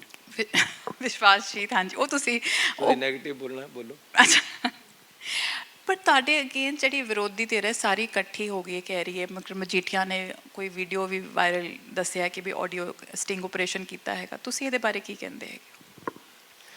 ਦੇਖੋ, ਜਿਸ ਤਰੀਕੇ ਦੇ ਨਾਲ ਇੱਕ ਗਰੀਬ ਪਰਿਵਾਰ 'ਚ ਉੱਠ ਕੇ ਅੱਗੇ ਵਧ ਰਿਹਾ ਤਾਂ ਸਹਿਣ ਨਹੀਂ ਹੋ ਰਿਹਾ। ਹੁਣ ਲੋਕਾਂ ਦਾ ਪਿਆਰ ਦੇਖ ਕੇ ਹੁਣ ਇਹ ਸਾਰੇ ਇਕੱਠੇ ਹੋ ਰਹੇ, ਤਾਂ ਸਾਰੇ ਇਕੱਠੇ ਹੋ ਕੇ ਪੈਂਦੇ ਹੈ। ਲੇਕਿਨ ਇਹ ਲੋਕ ਹੈ ਕਿ ਲੋਕ ਮੈਨੂੰ ਹਰ ਗੱਲ 'ਚੋਂ ਬਾਹਰ ਰਹੇ। ਸਰ, ਈਡੀ ਦਾ ਛਾਪਾ ਤੁਹਾਡੇ ਪਰਿਵਾਰ 'ਤੇ ਪਿਆ, ਉਸ ਦਾ ਵੀ ਇੱਕ ਅਸਰ ਪੈਂਦਾ ਹੈਗਾ, ਤਾਂ ਤੁਸੀਂ ਉਸ ਨੂੰ ਕਿਸ ਤਰ੍ਹਾਂ ਸਹਿਣ ਕਰ ਰਹੇ ਹੋ? ਜਿੱਥੇ ਜਿੱਥੇ ਵੀ ਇਲੈਕਸ਼ਨ ਆਏ ਹੈ, ਮਮਤਾ ਬੈਨਰਜੀ ਦੀ ਗੱਲਬਾਤ ਬਹੁਤ ਸੀ ਆਪਣੇ ਉੱਥੇ ਵੀ ਈਡੀ ਦੇ ਛਾਪਿਆਂ ਦੇ ਨਾਲ ਦਬਾਉਣ ਦੀ ਕੋਸ਼ਿਸ਼ ਹੋਈ। ਮਹਾਰਾਸ਼ਟਰ ਵਿੱਚ ਵੀ ਹੋਈ, ਤਾਮਿਲਨਾਡੂ ਵਿੱਚ ਵੀ ਹੋਈ, ਪੰਜਾਬ ਵਿੱਚ ਵੀ ਹੋ ਰਹੀ ਹੈ। ਕੋਈ ਨਵੀਂ ਗੱਲ ਨਹੀਂ ਹੈ। ਲੇਕਿਨ ਅਨਨੈਸੈਸਰੀਲੀ ਮੈਨੂੰ ਬਦਨਾਮ ਕਰਨ ਦੀ ਉਹਦੇ 'ਚ ਕੀ ਮਤਲਬ ਹੈ? ਕਿਸੇ ਦਾ ਮੁੰਡਾ ਨਸ਼ੇ ਲੱਗ ਜਾਂਦਾ ਹੈ, ਬਾਪ ਨੂੰ ਤਕਲੀਫ ਹੁੰਦੀ ਹੈ, ਹਟਾਉਣ ਦੀ ਕੋਸ਼ਿਸ਼ ਕਰਦਾ, ਨਹੀਂ ਹਟਦਾ ਹੈ। ਇਸੇ ਤਰ੍ਹਾਂ 10 ਲੋਕਾਂ ਦੇ ਘਰਾਂ 'ਚ ਛਾਪੇ ਪਏ ਹੈ। ਕੇਜਰੀਵਾਲ ਉਰੀ ਹੈ, ਮੇਰੀ ਫੋਟੋ ਲਗਾ ਕੇ ਬੇਈਮਾਨ ਮੈਨੂੰ ਦੱਸ ਰਹੇ, ਮੇਰਾ ਉਹਦੇ 'ਚ ਕੀ ਰੋਲ ਹੈ? ਅਨਨੈਸੈਸਰੀ ਮੈਨੂੰ ਕਿਉਂ ਘੜੀਸ ਰਹੇ ਹੈ? ਈਡੀ ਨੇ ਵੀ ਨਹੀਂ ਮੇਰਾ ਨਾਮ ਲਿਆ, ਕਿਸੇ ਨੇ ਵੀ ਨਹੀਂ ਮੇਰਾ ਨਾਮ ਲਿਆ, ਪਰ ਇਹ ਬਿਨਾਂ ਮਤਲਬ ਤੇ ਅਖਬਾਰੀ ਖਬਰਾਂ, ਸੋਸ਼ਲ ਮੀਡੀਆ 'ਤੇ ਮੈਨੂੰ ਬਦਨਾਮੀ, ਮੇਰਾ ਕੀ ਰੋਲ ਹੈ? ਕੇਜਰੀਵਾਲ ਜੀ ਦਾ ਤੁਹਾਡੇ ਇਸੇ 'ਤੇ ਇਲਜ਼ਾਮ ਵੀ ਹੈ ਕਿ ਤੁਸੀਂ ਇਸ ਛਾਪੇ ਤੋਂ ਡਰ ਗਏ ਹੋ, ਤੁਸੀਂ ਇਸ ਕਰਕੇ ਦੂਜੀ ਸੀਟ ਤੋਂ ਲੜ ਰਹੇ ਹੋ। ਤੁਸੀਂ ਇਸ ਨੂੰ ਕੀ ਕਹਿੰਦੇ ਹੋ? ਦੂਸਰੀ ਸੀਟ ਨਾਲ ਛਾਪੇ ਦਾ ਕੀ ਮਤਲਬ ਹੈ? ਕਦੇ ਉਹ ਕਹਿੰਦਾ ਜੀ ਤੁਸੀਂ ਡਰ ਗਏ ਹੋ, ਕਦੇ ਕਹਿੰਦਾ ਜੀ ਤੁਸੀਂ ਇੱਥੇ ਹਾਰ ਰਹੇ ਹੋ। ਮੈਂ ਦਿੱਲੀ ਦੇ ਮੁੱਖ ਮੰਤਰੀ ਨੂੰ ਕਹਿਣਾ ਕਿ ਤੂੰ ਪੰਜਾਬ ਜਿੱਥੇ ਮਰਜ਼ੀ ਲੜ ਲੈ ਮੇਰੇ ਨਾਲ ਆ ਕੇ। ਪੰਜਾਬ ਨਾਲ ਤੇਰਾ ਗੱਡਾ ਕਿਆ ਪਿਆ ਵਾ? ਪੰਜਾਬ ਤੇਰਾ ਲੱਗਦਾ ਕਿਆ ਹੈ? ਤੂੰ ਕਾਹਦੇ ਵਾਸਤੇ ਪੰਜਾਬ ਲੁੱਟਣ ਨੂੰ ਫਿਰਦਾ ਹੈ? ਅਸਲ ਦੇ ਵਿੱਚ ਦਿੱਲੀ ਦੀ ਸਰਕਾਰ ਦੀ ਮਿਊਨਿਸਪੈਲਿਟੀ ਕਮੇਟੀ ਦੀ ਜਿੰਨੀ ਵੀ ਉਹ ਔਕਾਤ ਨਹੀਂ ਹੈ। ਇਸ ਕਰਕੇ ਇਹ ਚਾਹੁੰਦਾ ਕਿ ਇੱਕ ਸਟੇਟ ਪਰ ਮੇਰਾ ਰਾਜ ਪੈਦਾ ਹੋ ਜਾਏ। ਪਹਿਲਾਂ ਕੋਸ਼ਿਸ਼ ਕੀਤੀ, ਹਰ ਜਗ੍ਹਾ ਲਗਾਤਾ ਇੱਕ ਮੌਕਾ ਕੇਜਰੀਵਾਲ ਨੂੰ। 3-4 ਮਹੀਨੇ 200-400 ਕਰੋੜ ਰੁਪਈਆ ਦਿੱਲੀ ਦਾ ਖਰਚਦਾ ਇੱਥੇ ਲਿਆ ਕੇ ਲੁੱਟ ਕੇ। ਕੱਲ੍ਹ ਨੂੰ ਪੰਜਾਬ 'ਚ ਕਬਜ਼ਾ ਹੋ ਗਿਆ ਤਾਂ ਇੱਥੋਂ ਲੁੱਟ ਕੇ ਕਿਤੇ ਹੋਰ ਲੈ ਕੇ ਜਾਏਗਾ। ਹਰ ਜਗ੍ਹਾ ਲਗਾਤਾ ਕਿ ਜੀ ਇੱਕ ਮੌਕਾ ਕੇਜਰੀਵਾਲ ਨੂੰ। ਲੋਕਾਂ ਨੇ ਸੰਘੀਲਿਆ ਹੀ ਨਹੀਂ, ਕਿਸੇ ਨੇ ਸੁਣਿਆ ਹੀ ਨਹੀਂ। ਜਦ ਦੇਖਿਆ ਕੁਛ ਨਹੀਂ ਬਣਦਾ, ਫਿਰ ਹੁਣ ਕੁਰਬਾਨੀ ਦੇਣ ਵਾਸਤੇ ਤੁਰਤ ਦਾ ਪੱਤਾ ਭਗਵੰਤ ਮਾਨ ਕੱਢ ਲਿਆ। ਕੋਈ ਇਹਨਾਂ ਦਾ ਆਧਾਰ ਨਹੀਂ ਹੈ। ਪਹਿਲਾਂ ਵੀ ਬੜੀ ਫਸਲ ਹੋਈ, ਚਾਰੇ ਪਾਸੇ ਤੇ ਰੌਲਾ ਪੈ ਗਿਆ ਕਿ ਜੀ ਆਮ ਆਦਮੀ ਦੀਆਂ 100 ਸੀਟਾਂ ਆ ਰਹੀਆਂ। ਇਹਨਾਂ ਨੇ ਪੋਸਟਰ ਲਗਾਤੇ, ਪਿਛਲੀ ਵਾਰ 20 ਨਿਕਲੀਆਂ, 20 ਚੋਂ 10 ਛੱਡ ਕੇ ਚਲੇ ਗਏ। 4 MP ਜਿੱਤੇ, 3 ਛੱਡ ਕੇ ਚਲੇ ਗਏ, ਕੱਲਾ ਭਗਵੰਤ ਮਾਨ ਰਹਿ ਗਿਆ। ਜਦ ਤੁਹਾਡੇ MLA ਹੀ ਤੁਹਾਡੇ ਨਾਲ ਰਹਿ ਕੇ ਤਿਆਰ ਨਹੀਂ, ਤੁਹਾਨੂੰ 4 ਚੋਂ 3 MP ਛੱਡ ਗਏ ਹੈ, ਤੁਹਾਡੇ 'ਚ ਕਿੱਥੇ ਕਮੀ ਹੈ? ਕਦੇ ਸੋਚਿਆ? ਇਹ ਆਪਣਾ ਮੂਲਾਂਕਣ ਕਰਨ ਕਿ ਸਾਡੇ 'ਚ ਕਮੀਆਂ ਕਿੱਥੇ ਹੈ, ਕਿਉਂ ਸਾਨੂੰ ਲੋਕ ਸਵੀਕਾਰ ਨਹੀਂ ਕਰ ਰਹੇ। ਪੰਜਾਬ ਦੇ ਵਿੱਚ ਇਹ ਖਲਬਲੀ ਪਾਉਣ ਦੀ ਜ਼ਰੂਰਤ ਕੀ ਹੈ? ਕਾਹਦੇ ਵਾਸਤੇ ਹਰ ਰੋਜ਼ ਰਾਘਵ ਚੱਡਾ ਉੱਥੇ ਪਹਿਲਾਂ ਦਿੱਲੀ ਦੇ ਵਿੱਚ ਪੰਜਾਬੀਆਂ ਨੂੰ ਬਦਨਾਮ ਕਰੀ ਗਿਆ। ਪੰਜਾਬ 'ਚੋਂ ਇੱਥੇ ਪਰਾਲੀ ਦਾ ਧੂੰਆਂ ਆਉਂਦਾ ਹੈ, 100 ਗੱਲਾਂ ਪੰਜਾਬ ਦੇ ਖਿਲਾਫ ਬੋਲਦਾ ਸੀ। ਹੁਣ ਪੰਜਾਬ 'ਚ ਆ ਕੇ ਵੋਟਾਂ ਮੰਗਣ ਦੀ ਕੋਸ਼ਿਸ਼ ਕਰਦਾ ਹੈ। ਕਿਸਾਨਾਂ ਦੇ ਖਿਲਾਫ ਇਹ ਬੋਲਦੇ ਹੈ, ਹਰ ਗੱਲ ਦੇ ਵਿੱਚ ਇਹ ਪੰਜਾਬ ਦੇ ਖਿਲਾਫ ਬੋਲਦੇ। ਕਿਸਾਨਾਂ ਨੂੰ ਕਹਿੰਦੇ ਤੁਸੀਂ ਇਲੈਕਸ਼ਨ ਨਹੀਂ ਲੜ ਸਕਦੇ। ਕਿਉਂ ਬਈ, ਤੂੰ ਕੌਣ ਹੈ? ਲੋਕਤੰਤਰ ਨੇ ਸਾਨੂੰ ਅਧਿਕਾਰ ਦਿੱਤਾ ਹੈ। ਕਿਸਾਨ ਲੜੇ, ਵਪਾਰੀ ਲੜੇ, ਕੋਈ ਲੜੇ, ਆਪਣੀ ਗਰੁੱਪ ਬਣਾਵੇ, ਪਾਰਟੀ ਬਣਾਵੇ, ਜਿਹੜਾ ਮਰਜ਼ੀ ਲੜੇ। ਅਸੀਂ ਪੰਜਾਬੀ ਹਾਂ, ਆਪਸ ਦੇ ਵਿੱਚ ਆਪਣੀ ਚੋਣ ਕਰਾਂਗੇ, ਆਪਸ ਦੇ ਵਿੱਚ ਹੋ ਸਕਦੇ ਹਾਂ। ਪਰ ਹੁਣ ਤਾਂ ਭਗਵੰਤ ਮਾਨ ਅੱਗੇ ਆ ਰਿਹਾ, ਪੰਜਾਬੀ ਚਿਹਰਾ ਹੈ। ਇਹ ਤਾਂ ਮਜਬੂਰੀ ਨੂੰ ਹੁਣ ਰੱਖਿਆ ਹੈ ਵੀ ਚਲੋ ਹੁਣ ਸਾਰ ਲਓ ਕਿਸੇ ਤਰ੍ਹਾਂ। ਫੇਰ ਵੀ ਭਗਵੰਤ ਮਾਨ ਨੂੰ ਕੋਈ ਪਾਵਰ ਨਹੀਂ ਹੈ। ਉਹ ਤਾਂ ਜਿਸ ਤਰ੍ਹਾਂ ਬੱਕਰੀ ਦੇ ਪਿੱਛੇ ਛਲਾਰੂ ਫਿਰਦੇ ਹੁੰਦੇ, ਉਹਨਾਂ ਦੇ ਪਿੱਛੇ ਫਿਰਦਾ ਰਹਿੰਦਾ, ਦੁੱਧ ਦੇਣ ਮੰਗਦੇ ਜਿਸ ਤਰ੍ਹਾਂ, ਇਸ ਤਰ੍ਹਾਂ ਮੁੱਖ ਮੰਤਰੀ ਦਾ ਉਹ ਮੰਗਦਾ ਹੈ। ਲੇਕਿਨ ਰਿਮੋਟ ਦੇ ਨਾਲ ਹੀ ਚੱਲਣਾ ਹੈ, ਚਲਾਉਣਾ ਉਸੀ ਨੇ ਹੈ। ਇਹ ਵੀ ਪੱਕਾ ਨਹੀਂ ਕਿ ਬਾਅਦ 'ਚ ਰੱਖੇਗਾ ਵੀ ਕਿ ਨਹੀਂ ਇਹਨੂੰ, ਨਾ ਹੀ ਉਹਦੇ 'ਚੋਂ ਕਾਬਲੀਅਤ ਹੈ ਜਿਹੜੀ ਕਿ ਇੱਕ ਮੁੱਖ ਮੰਤਰੀ ਦੇ ਵਿੱਚ ਸੰਜੀਦਗੀ ਇੱਕ ਕਾਬਲੀਅਤ ਹੁੰਦੀ ਹੈ। ਇਹ ਤਾਂ ਫੇਲ ਹੋ ਚੁੱਕਿਆ ਟੱਬਰ ਹੈ ਹੁਣ। ਪਰ ਅੱਜ ਫਿਰ ਵੀ ਲੋਕ ਇਹੋ ਕਹਿੰਦੇ ਕਿ ਆਪ ਸ਼ਾਇਦ ਸਰਕਾਰ ਬਣਾ ਜਾਵੇ। ਪਿਛਲੀ ਵਾਰੀ ਇਹਦੇ ਨਾਲੋਂ ਜ਼ਿਆਦਾ ਕਹਿੰਦੇ ਸੀ। NRI ਵੱਲੋਂ ਹਜ਼ਾਰਾਂ ਟੈਲੀਫੋਨ ਆ ਰਹੇ ਸੀ, ਹਜ਼ਾਰਾਂ ਟੈਲੀਫੋਨ NRI ਦੇ ਪਿਛਲੀ ਵਾਰ ਆ ਰਹੇ ਸੀ। ਐਤਕੀ ਇੱਕ ਵੀ ਕਿਸੇ ਪਰਿਵਾਰ ਨੂੰ NRI ਦਾ ਟੈਲੀਫੋਨ ਨਹੀਂ ਆਇਆ। NRI ਸਿਆਣੇ ਬੰਦੇ ਹੈ, ਉਹਨਾਂ ਨੇ ਦੇਖ ਲਿਆ ਫਰਾਡ ਹੈ। NRI ਦਾ ਕੋਈ ਟੈਲੀਫੋਨ ਨਹੀਂ ਆ ਰਿਹਾ। ਐਤਕੀ ਉਹ ਰੁਝਾਨ ਨਹੀਂ, ਐਤਕੀ ਯੂਥ ਨਹੀਂ ਉਸ ਤਰ੍ਹਾਂ ਇਹਨਾਂ ਦੇ ਨਾਲ ਤੁਰਿਆ। ਪਿਛਲੀ ਵਾਰ ਤਾਂ ਯੂਥ ਚਾਰੇ ਪਾਸੇ ਖੜਾ ਹੁੰਦਾ ਸੀ ਜਿੱਧਰ ਨੂੰ ਜਾਣਾ, ਐਤਕੀ ਕਿਹੜਾ ਤੁਰਿਆ? ਲੋਕ ਕਹਿੰਦੇ ਕਿ ਵੀ ਰਵਾਇਤੀ ਪਾਰਟੀਆਂ ਨੂੰ ਅਸੀਂ ਹਟ ਕੇ ਇੱਕ ਮੌਕਾ ਦੇਣਾ ਚਾਹੀਦਾ ਨਵੀਂ ਪਾਰਟੀ ਨੂੰ। ਤੇ ਭਗਵੰਤ ਮਾਨ ਤੇ ਜੋ ਇਤਰਾਜ਼ ਵੀ ਹੈ, ਉਹ ਵੀ ਕਹਿੰਦੇ ਕਿ ਵੀ ਇਹ ਇੱਕ ਇਮਾਨਦਾਰ ਚਿਹਰਾ ਹੈਗਾ। ਮੇਰੀ ਗੱਲ ਸੁਣੋ, ਰਵਾਇਤੀ ਪਾਰਟੀਆਂ ਨੂੰ ਮੌਕਾ ਨਹੀਂ ਦੇਣਾ। ਉਹ ਕਹਿੰਦੇ ਕਾਂਗਰਸ ਵੀ ਦੇਖ ਲਈ, ਅਕਾਲੀ ਵੀ ਦੇਖ ਲਏ, ਐਤਕੀ ਸਾਨੂੰ ਦੇਖੋ। ਮੈਂ ਕਹਿੰਦਾ ਯਾਰ ਤੁਸੀਂ ਕੈਪਟਨ ਵੀ ਦੇਖ ਲਿਆ, ਤੁਸੀਂ ਬਾਦਲ ਵੀ ਦੇਖ ਲਿਆ। ਉਹ ਮੈਨੂੰ ਤਾਂ 3 ਮਹੀਨੇ 111 ਦਿਨੇ ਦੇਖਿਆ। ਮੈਨੂੰ ਪੂਰਾ ਮੌਕਾ ਦੇ ਕੇ ਦੇਖੋ ਨਾ, ਕਿੱਥੇ ਗੱਲ ਜਾਂਦੀ ਹੈ ਗੱਲ। ਜੇ 3 ਮਹੀਨੇ 'ਚ ਸਰਕਾਰ ਚਲਾਉਣ ਦਾ ਦੇਖਣ ਦਾ ਸਵਾਦ ਆਇਆ, ਜੇ 3 ਮਹੀਨੇ 'ਚ ਹਰ ਪਰਿਵਾਰ ਨੂੰ ਫਾਇਦਾ ਹੋਇਆ ਹੈ, ਜੇ ਬਿਜਲੀ ਸਸਤੀ ਹੋਈ ਹੈ, ਜੇ ਡੀਜ਼ਲ ਸਸਤਾ ਹੋਇਆ ਹੈ, ਜੇ ਪਾਣੀ ਸਸਤਾ ਹੋਇਆ, ਜੇ ਪੈਟਰੋਲ ਸਸਤਾ ਹੋਇਆ, ਜੇ ਰੇਤਾ ਖੱਡ 5.5 ਹੋ ਗਿਆ 22 ਤੋਂ, ਫਿਰ ਤੁਸੀਂ ਮੈਨੂੰ ਦੇਖੋ ਨਾ। ਪੂਰਾ ਮੌਕਾ ਦਿਓ, ਪੂਰਾ ਮੌਕਾ ਸਾਡੀ ਸਰਕਾਰ ਨੂੰ ਜਿਸ ਦਿਨ ਮਿਲ ਗਿਆ, ਕਾਇਆ ਪਲਟ ਕਰ ਦਾਂਗੇ। ਇੱਕ ਨਵਾਂ ਨਕਸ਼ਾ ਬਣ ਜਾਏਗਾ ਪੰਜਾਬ ਦਾ, ਇੱਕ ਨਵੀਂ ਸੋਚ ਪੰਜਾਬ 'ਚ ਲੈ ਕੇ ਆਵਾਂਗੇ। ਤੁਹਾਡੇ ਵਾਸਤੇ ਇੱਕ ਚੁਣੌਤੀ ਇਹ ਵੀ ਹੈ ਕਿ ਵਿਰੋਧੀ ਪਾਰਟੀਆਂ ਦੇ ਨਾਲ ਤੁਸੀਂ ਆਪਣੀ ਪਾਰਟੀ ਦੇ 4.5 ਸਾਲ ਦਾ ਕੰਮ ਛੱਡ ਕੇ ਸਿਰਫ 111 ਦਿਨ ਦਾ ਕੰਮ ਦੱਸਣਾ ਹੈਗਾ। ਸੋ ਤੁਹਾਨੂੰ ਲੱਗਦਾ ਹੈ ਕਿ ਤੁਸੀਂ 111 ਦਿਨ ਵਿੱਚ ਕੁਝ ਇਹੋ ਜਿਹੇ ਕੰਮ ਬਹੁਤ ਵਧੀਆ ਕਰ ਚੁੱਕੇ ਹੋ? ਤੁਹਾਡੇ ਸਭ ਤੋਂ ਫੇਵਰੇਟ ਕੰਮ ਕਿਹੜਾ ਹੋਏਗਾ? ਤੁਸੀਂ ਕਹੋ ਕਿ ਹਾਂ ਇਹਨੂੰ ਕਰਕੇ ਮੈਨੂੰ ਲੱਗਦਾ ਹੈ ਕਿ ਹਾਂ ਮੈਂ ਬਹੁਤ ਵਧੀਆ ਕੰਮ ਕੀਤਾ। ਦੇਖੋ, ਪੈਸਾ ਹੈਗਾ ਲੋਕਾਂ ਦਾ, ਇਹ ਲੋਕਾਂ ਕੋਲ ਜਾਣਾ ਚਾਹੀਦਾ ਹੈ। ਪਹਿਲਾਂ ਤਾਂ ਮੈਂ ਤੁਹਾਨੂੰ ਐਡਮਿਨਿਸਟ੍ਰੇਟਿਵ ਸਕਿੱਲ ਦੀ ਗੱਲ ਕਰਦਾ ਕਿ ਕੈਪਟਨ ਸਾਹਿਬ ਦਾ ਆਪਣਾ ਬਿਆਨ ਆਇਆ ਕਿ ਇਹੀ ਫਾਈਨਾਂਸ ਮੰਤਰੀ ਮੇਰੇ ਕੋਲ ਸਿਰ ਮਾਰੀ ਜਾਂਦਾ ਸੀ, ਪੈਸੇ ਨਹੀਂ ਹੈ। ਚੰਨੀ ਦੇ ਕੋਲ 33,000 ਕਰੋੜ ਰੁਪਈਆ ਲਵਾਤਾ ਲੋਕਾਂ ਨੂੰ। ਇਹ ਕੈਪਟਨ ਦਾ ਬਿਆਨ ਹੈ, ਵੀਡੀਓ ਹੈ, ਪੱਤਰਕਾਰਾਂ ਦੇ ਸਾਹਮਣੇ ਕਿਹਾ ਉਹਨੇ। ਇਹਦਾ ਮਤਲਬ ਸਾਡੇ ਸਕਿੱਲ ਤਾਂ ਹੈਗੀ ਹੈ ਨਾ। ਅਸੀਂ 3 ਮਹੀਨੇ 'ਚ 33,000 ਕਰੋੜ ਰੁਪਈਆ ਲੋਕਾਂ ਨੂੰ ਦੇ ਸਕਦੇ ਹਾਂ। ਇਹਦੇ ਕੋਈ ਕਰਜ਼ਾ ਨਹੀਂ ਲਿਆ ਗਿਆ? ਕੋਈ ਕਰਜ਼ਾ ਨਹੀਂ ਲਿਆ ਅਸੀਂ। ਉਹੀ ਖਜ਼ਾਨਾ ਹੈ, ਉਹੀ ਸਰਕਾਰ ਹੈ, ਉਹੀ ਅਫਸਰ ਹੈ। ਉਹੀ ਅਫਸਰ ਮੇਰੇ ਨਾਲ 3 ਸ਼ਿਫਟਾਂ 'ਚ ਕੰਮ ਕਰਦੇ ਸੀ। ਉਹੀ ਅਫਸਰ ਨਾਲੇ ਕੈਪਟਨ ਸੁੱਤਾ ਰਹਿੰਦਾ ਸੀ, ਨਾਲੇ ਅਫਸਰ ਸੁੱਤੇ ਰਹਿੰਦੇ ਸੀ। ਕੈਪਟਨ ਸਾਹਿਬ ਦੀ ਦੁਕਾਨ ਹੀ 4 ਵਜੇ ਖੁੱਲ੍ਹਦੀ ਸੀ, 2 ਵਜੇ ਖੁੱਲ੍ਹਦੀ ਸੀ। 2 ਵਜੇ ਕੈਪਟਨ ਸਾਹਿਬ ਨੇ ਆਉਣਾ, 4 ਵਜੇ ਅਭੀ ਤੋਂ ਪਾਰਟੀ ਸ਼ੁਰੂ ਹੋਈ ਹੈ, 4 ਵਜੇ ਪਾਰਟੀ ਸ਼ੁਰੂ ਹੋ ਜਾਂਦੀ। ਉਸ ਤੋਂ ਬਾਅਦ ਮਿਲਦਾ ਹੀ ਨਹੀਂ ਸੀ। ਔਰ ਇੱਧਰ ਸਾਡਾ ਦੂਸਰਾ ਸੁਣ ਲਓ, ਇਹ ਜਿਹੜਾ ਭੌਂਦੂ ਆਪਾਂ ਨੇ ਦੂਸਰਾ ਕੱਢਿਆ ਆਪਣੇ ਭਗਵੰਤ ਮਾਨ ਜੀ, ਇਹਦੀ 4 ਵਜੇ ਨਹੀਂ ਹੁੰਦੀ, 6 ਵਜੇ ਬੰਦ ਹੋ ਜਾਂਦੀ ਦੁਕਾਨ, ਕਿਉਂਕਿ ਉਹਨਾਂ ਦੀ ਵੀ ਪਾਰਟੀ 6 ਵਜੇ ਸ਼ੁਰੂ ਹੋ ਜਾਂਦੀ ਹੈ। ਇਹ ਪੰਜਾਬ ਦੀ ਕਿਸਮਤ ਕਿੱਧਰ ਨੂੰ ਲੈ ਕੇ ਜਾਣਗੇ? ਨਹੀਂ, ਤੁਸੀਂ ਜਿਹੜੀ ਗੱਲ ਤੇ ਇਸ਼ਾਰਾ ਕਰ ਰਹੇ ਹੋ, ਉਹ ਭਗਵੰਤ ਜੀ ਨੇ ਕਿਹਾ ਕਿ ਵੀ ਮੈਂ ਚਲੋ ਸ਼ਰਾਬ ਪੀਂਦਾ ਪਰ ਮੈਂ ਖੂਨ ਨਹੀਂ ਪੀਂਦਾ ਲੋਕਾਂ ਦਾ। ਹਾਏ ਹਾਏ ਹਾਏ ਹਾਏ। ਕਦੇ ਤਾਂ ਕਹਿੰਦਾ ਹੈ ਕਿ ਮੈਂ ਆਪਣੇ ਪਰਿਵਾਰ ਦੀ ਕੁਰਬਾਨੀ ਪੰਜਾਬ ਵਾਸਤੇ ਦੇ ਰਿਹਾ। ਓਹੋ, ਗੁਰੂ ਸਾਹਿਬ ਨੇ ਕਿਹਾ ਕਿ ਗ੍ਰਹਿਸਥੀ ਜੀਵਨ ਦੇ ਵਿੱਚ ਰਹੋ। ਆਪਣੀ ਗ੍ਰਹਿਸਥੀ ਨੂੰ ਤਾਂ ਤੁਸੀਂ ਸੰਭਾਲ ਨਹੀਂ ਸਕਦੇ। ਕੁੜੀ ਦਾ ਵਿਆਹ ਹੋ ਰਿਹਾ, ਤੁਹਾਨੂੰ ਪਤਾ ਤੱਕ ਨਹੀਂ, ਬੁਲਾਇਆ ਤੱਕ ਨਹੀਂ। ਤੁਸੀਂ ਯਤੀਮ ਕਰਤੇ, ਆਪਣੇ ਬੱਚੇ ਛੱਡਤੇ। ਤੁਸੀਂ ਆਪਣੀ ਘਰ ਵਾਲੀ ਨੂੰ ਛੱਡਤਾ, ਉਹਦਾ ਕਿਆ ਕਸੂਰ ਸੀਗਾ? ਕਿਸ ਤਰ੍ਹਾਂ ਤੁਸੀਂ ਪੰਜਾਬ ਨੂੰ ਅਪਣਾ ਰਹੇ ਹੋ? ਫਿਰ ਕੇਜਰੀਵਾਲ ਕਹਿ ਰਿਹਾ ਹੈ, ਕਹਿੰਦਾ ਜੀ ਨੇ ਪੰਜਾਬ ਵਾਸਤੇ ਸ਼ਰਾਬ ਛੱਡਤੀ, ਮਾਂ ਦੀ ਕਸਮ ਖਾ ਲਈ। ਹੁਣ ਕਿੱਥੇ ਗਈ ਮਾਂ? ਮਾਂ ਠੰਡੀਆਂ ਛਾਵਾਂ ਕੌਣ ਕਰੇ? ਮਾਂ ਜਿਹਾ ਘਣਸ਼ਾਵਾਂ ਬੂਟਾ ਕਿਧਰੇ ਨਜ਼ਰ ਨਾ ਆਵੇ। ਮਾਂ ਤੋਂ ਲੈ ਕੇ ਛਾਂ ਉਧਾਰੀ, ਰੱਬ ਨੇ ਸਵਰਗ ਬਣਾਏ। ਉਸ ਮਾਂ ਦੀ ਕਸਮ ਖਾ ਕੇ ਜੇ ਬੰਦਾ ਫੇਰ ਸ਼ਰਾਬ ਪੀਣ ਲੱਗ ਜਾਏ, ਫਿਰ ਲਾਹਨਤ ਹੈ ਜੇ ਬੰਦੇ ਪਰ। ਕਿਆ ਪੰਜਾਬ ਨੂੰ ਸੰਭਾਲ ਲਗੇ ਇਹ, ਜਿਹੜੇ ਆਪਣੀ ਮਾਂ ਦੀ ਕਸਮ ਖਾ ਕੇ ਸ਼ਰਾਬ ਨਹੀਂ ਛੱਡ ਸਕਦੇ? ਕਿਆ ਸ਼ਰਾਬ ਚੀਜ਼ ਹੈ? ਮੈਂ ਸਾਰੀ ਉਮਰ ਮੂੰਹ ਨਹੀਂ ਲਾਇਆ ਕਿਸੇ ਨਸ਼ੇ ਨੂੰ, ਨਾ ਸ਼ਰਾਬ ਨੂੰ। ਤੁਸੀਂ ਮਾਂ ਦੀ ਕਸਮ ਖਾਧੀ ਕਿਉਂ? ਫਿਰ ਤੁਸੀਂ ਪੀਂਦੇ ਕਿਉਂ ਹੋ? ਤੁਹਾਡੇ ਨਾਲ ਦਾ MP ਜਿਹੜਾ ਪੰਜਾਬ ਦਾ ਹੀ ਹੈ, ਖਾਲਸਾ ਜੀ, ਤੁਹਾਨੂੰ ਸਪੀਕਰ ਨੂੰ ਲਿਖ ਕੇ ਦੇ ਰਿਹਾ ਹੈ। 2 ਪਵਿੱਤਰ ਸਥਾਨ ਹੁੰਦੇ ਹੈ ਸਾਡੇ ਰਾਜਨੀਤਿਕ ਬੰਦਿਆਂ ਵਾਸਤੇ, ਇੱਕ ਪਾਰਲੀਮੈਂਟ ਜਾਂ ਅਸੈਂਬਲੀ, ਇੱਕ ਜਿਸ ਧਰਮ ਨੂੰ ਮੰਨਦੇ ਹੋ ਤੁਸੀਂ ਉਹ ਗੁਰਦੁਆਰਾ, ਜਾਂ ਸਾਰੇ ਧਾਰਮਿਕ ਸਥਾਨ। ਇਹਨਾਂ ਨੂੰ ਤਾਂ ਅਸੀਂ ਪਵਿੱਤਰ ਮੰਨਦੇ ਨਾ, ਦੋਵਾਂ ਦੀ ਕਦਰ ਨਹੀਂ ਪਾਈ।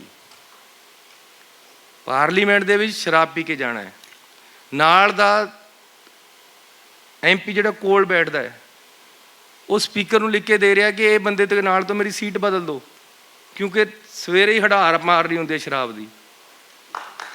ਉਧਰ ਇਹ ਔਨ ਰਿਕਾਰਡ ਹੈ ਕਿ ਖਾਲਸਾ ਜੀ ਨੇ ਲਿਖ ਕੇ ਦਿੱਤਾ ਕਿ ਇੱਧਰ ਮੇਰੇ ਨਾਲ ਬੈਠਦਾ ਹੈ ਭਗਵੰਤ ਮਾਨ, ਇਹ ਤੇ ਸਵੇਰੇ ਸਵੇਰੇ ਸ਼ਰਾਬ ਦੀ ਹੜਾਰ ਮਾਰਦੀ ਹੁੰਦੀ, ਮੈਂ ਨਹੀਂ ਇਹਨੂੰ ਰੱਖਣਾ ਆਪਣੇ ਕੋਲ, ਜਾਂ ਮੈਨੂੰ ਬਦਲ ਦਿਓ ਜਾਂ ਇਹਨੂੰ ਬਦਲ ਦਿਓ। ਇਹ ਲਿਖ ਕੇ ਦਿੱਤਾ ਹੈ। ਦੂਸਰਾ ਪਵਿੱਤਰ ਸਥਾਨ ਗੁਰਦੁਆਰਾ, ਮੰਦਿਰ, ਧਾਰਮਿਕ ਸਥਾਨ ਪਰ ਸਟੇਜ ਦੇ ਉੱਪਰ ਵੀਡੀਓ ਹੈ, ਸ਼ਰਾਬ ਪੀ ਕੇ ਚਲੇ ਗਿਆ, ਉੱਥੇ ਦੇ ਲੋਕਾਂ ਨੇ ਭਜਾਇਆ। ਕਿਆ ਕਰੋਗੇ ਪੰਜਾਬ ਦਾ? ਕਿੱਧਰ ਨੂੰ ਲੈ ਕੇ ਜਾਣਾ ਪੰਜਾਬ? ਕਿਹੜੀ ਸੋਚ ਹੈ? ਸਟੇਜ ਚਲਾਉਣ ਦੇ ਵਿੱਚ ਔਰ ਸਟੇਟ ਚਲਾਉਣ ਦੇ ਵਿੱਚ ਬਹੁਤ ਫਰਕ ਹੈ। ਇਹ ਸਟੇਜ ਨਹੀਂ ਚਲਾਣੀ। ਬੜੇ ਕਲਾਕਾਰ ਹੁੰਦੇ ਆ ਬਿਨਾਂ ਸ਼ਰਾਬ ਪੀਏ ਸਟੇਜ ਪਰ ਚੜ੍ਹ ਹੀ ਨਹੀਂ ਸਕਦੇ।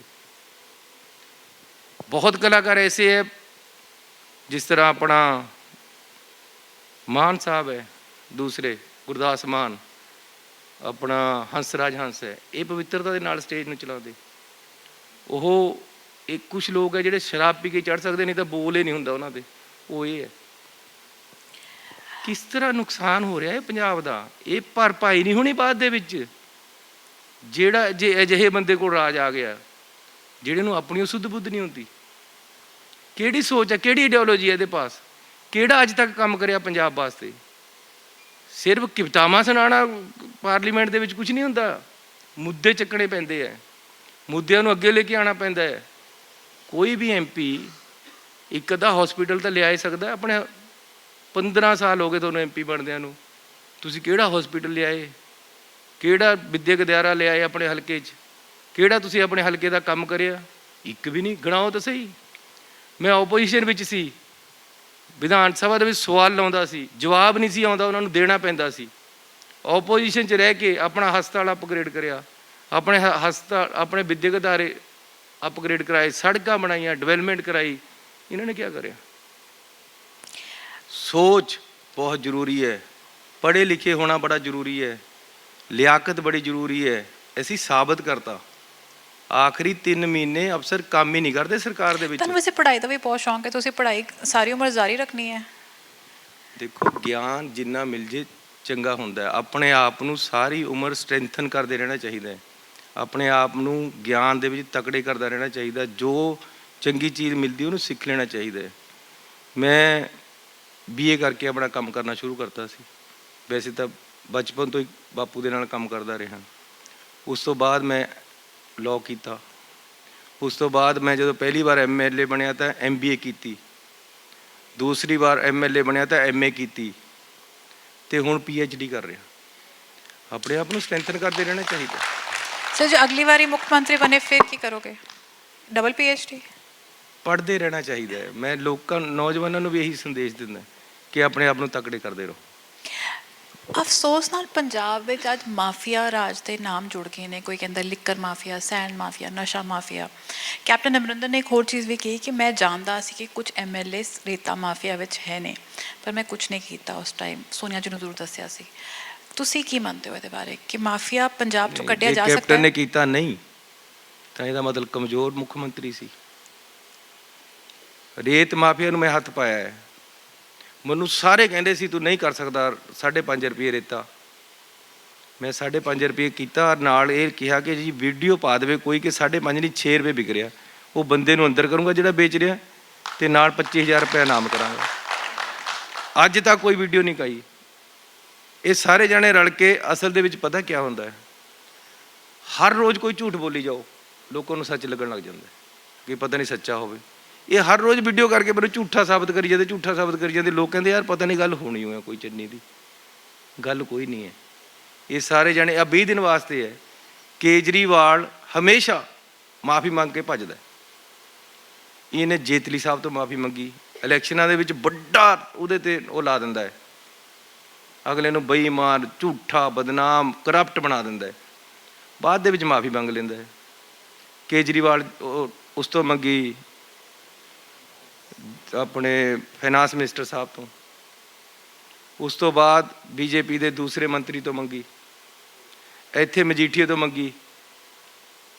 ਪਹਿਲਾਂ ਤਾਂ ਕਹਿੰਦੇ ਤੇ ਮਜੀਠੀਆ ਬੜੇ ਨਸ਼ੇ ਵੇਚਦਾ, ਅਸੀਂ ਤਾਂ ਪਰਚਾ ਦਰਜ ਕਰਤਾ, ਕਾਰਵਾਈ ਚੱਲ ਰਹੀ ਹੈ, ਸੁਪਰੀਮ ਕੋਰਟ ਤੱਕ ਜ਼ਮਾਨਤ ਨਹੀਂ ਹੋਈ। ਤੇ ਇਹ ਕਹਿੰਦੇ ਇਹ ਮਾਫੀ ਮੰਗੇ ਹੱਥ ਜੋੜ ਕੇ। ਐਫੀਡੇਵਿਟ ਦਿੱਤਾ ਹੈ, ਪਾਰਟੀ ਦੇ ਲੈਟਰ ਪੈਡ ਤੇ ਲਿਖ ਕੇ ਦਿੱਤਾ, ਪੂਰੀ ਪਾਰਟੀ ਨੇ ਮਜੀਠੇ ਤੋਂ ਮਾਫੀ ਮੰਗੀ। ਇਹ ਸਾਤੋਂ ਗਲਤੀ ਹੋ ਗਈ, ਗੋਡੇ ਟੇਕ ਕੇ।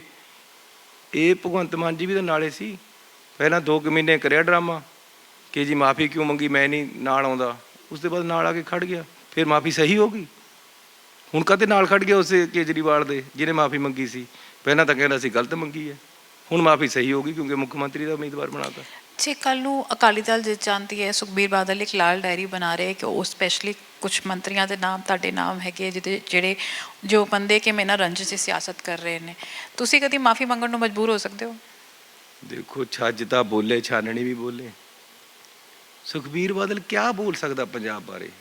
ਰੇਤ ਮਾਫੀਆ ਦੇ ਇਹ ਸਰਗਣਾ ਹੈ, ਮਜੀਠੀਆ ਤੇ ਇਹ, ਨਸ਼ਿਆਂ ਦੇ ਇਹ, ਕਰਪਸ਼ਨ ਦੇ ਇਹ, ਸਾਰਾ ਪੰਜਾਬ ਲੁੱਟ ਕੇ ਆਪਣੀਆਂ ਪ੍ਰਾਪਰਟੀਆਂ ਇਹਨਾਂ ਨੇ ਬਣਾਈਆਂ, ਬੱਸਾਂ ਇਹਨਾਂ ਨੇ ਬਣਾਈਆਂ। ਕਿਹੜੇ ਗਰੀਬ ਦੀਆਂ ਚੱਲਦੀਆਂ 800 ਬੱਸਾਂ ਇਹਨਾਂ ਦੀਆਂ ਚੱਲਦੀਆਂ, ਅਸੀਂ ਫੜ ਫੜ ਕੇ ਅੰਦਰ ਦਿੱਤੀਆਂ। ਔਰ ਜੇ ਮੌਕਾ ਮਿਲਿਆ ਤਾਂ ਸਾਰੇ ਪੰਜਾਬ ਨੂੰ ਸਿੱਧਾ ਕਰ ਲੈਣਾ ਹੈ, ਕੋਈ ਮਾਫੀਆ ਮੂਫੀਆ ਨਹੀਂ ਰਹਿਣਾ। ਤਾਂ 3 ਤਾਂ ਮਹੀਨੇ ਮਿਲੇ ਸੀ, ਲੇਕਿਨ 3 ਮਹੀਨੇ ਵਿੱਚ ਵੀ ਨਾ ਸੌਏ ਨਾ ਸੌਣ ਦਿੱਤਾ। 3 ਸ਼ਿਫਟਾਂ 'ਚ ਅਫਸਰ ਮੇਰੇ ਨਾਲ ਕੰਮ ਕਰਦੇ ਸੀ। ਜਿਹੜਾ ਤੁਸੀਂ ਬੱਸਿਸ ਦਾ ਕੇਸ ਚਲਾਇਆ ਜਾਂ ਮਜੀਠੀਆ ਜੀ, ਦੋਨਾਂ ਤੇ ਹਾਈ ਕੋਰਟ ਵੱਲੋਂ ਜਾਂ ਸੁਪਰੀਮ ਕੋਰਟ ਵੱਲੋਂ ਰੁਕੇ, ਤੁਸੀਂ ਮੰਨਦੇ ਹੋ ਜੇ ਸੁਪਰੀਮ ਕੋਰਟ ਵੱਲੋਂ ਕਿੱਥੇ ਮਿਲ ਗਈ ਜ਼ਮਾਨਤ? ਸਿਰਫ ਇੰਨਾ ਕਿਹਾ ਕਿ ਭਾਈ ਇਹ ਕਹਿੰਦੇ ਜੀ ਸਾਨੂੰ ਇਲੈਕਸ਼ਨ ਲੜਨ ਤੋਂ ਰੋਕ ਦੇ। ਉਹ ਕਹਿੰਦੇ ਜੀ ਠੀਕ ਹੈ ਇਲੈਕਸ਼ਨ ਲੜ ਲਓ, ਉਸ ਤੋਂ ਬਾਅਦ ਸਰੈਂਡਰ ਕਰਿਓ। ਇਹ ਤਾਂ ਪੱਕੇ ਤੌਰ ਤੇ ਬੰਨਿਆ ਗਿਆ ਕੇਸ। ਪਹਿਲਾਂ ਕਹਿੰਦੇ ਸੀ ਆਹ ਆਮ ਆਦਮੀ ਵਾਲੇ ਬੋਦਾ ਕੇਸ ਬਣਾਉਣਾ ਜੀ ਇਹਨਾਂ ਨੇ ਮਿਲ ਕੇ, ਉਹ ਝੂਠਾ ਹੀ ਪ੍ਰਚਾਰ ਕਰਤਾ। ਕਹਿੰਦੇ ਜੀ ਇੱਕ ਮੈਰਿਜ ਪੈਲੇਸ 'ਚ ਇਕੱਠੇ ਹੋਏ ਆ, ਪਤਾ ਨਹੀਂ ਕਾਹਦੇ 'ਚ ਇਕੱਠੇ ਹੋਏ ਆ। ਹੁਣ ਜਦ ਕੇਸ ਤਕੜਾ ਹੋ ਗਿਆ, ਹੁਣ ਡਰੀ ਜਾਂਦੇ ਵੀ ਆਹ ਕਿਆ ਹੋ ਗਿਆ। ਜਿਹੜੇ ਕੇਸ ਦੇ ਵਿੱਚ ਡਿਸਟ੍ਰਿਕਟ ਕੋਰਟ 'ਚ ਜ਼ਮਾਨਤ ਨਹੀਂ ਮਿਲੀ, ਹਾਈ ਕੋਰਟ 'ਚ ਜ਼ਮਾਨਤ ਨਹੀਂ ਮਿਲੀ, ਸੁਪਰੀਮ ਕੋਰਟ 'ਚ ਜ਼ਮਾਨਤ ਨਹੀਂ ਮਿਲੀ, ਉਹਦੇ ਕੇਸ ਦੀ ਡੂੰਘਾਈ ਦੇਖੋ ਕਿੰਨੀ ਹੋਏਗੀ।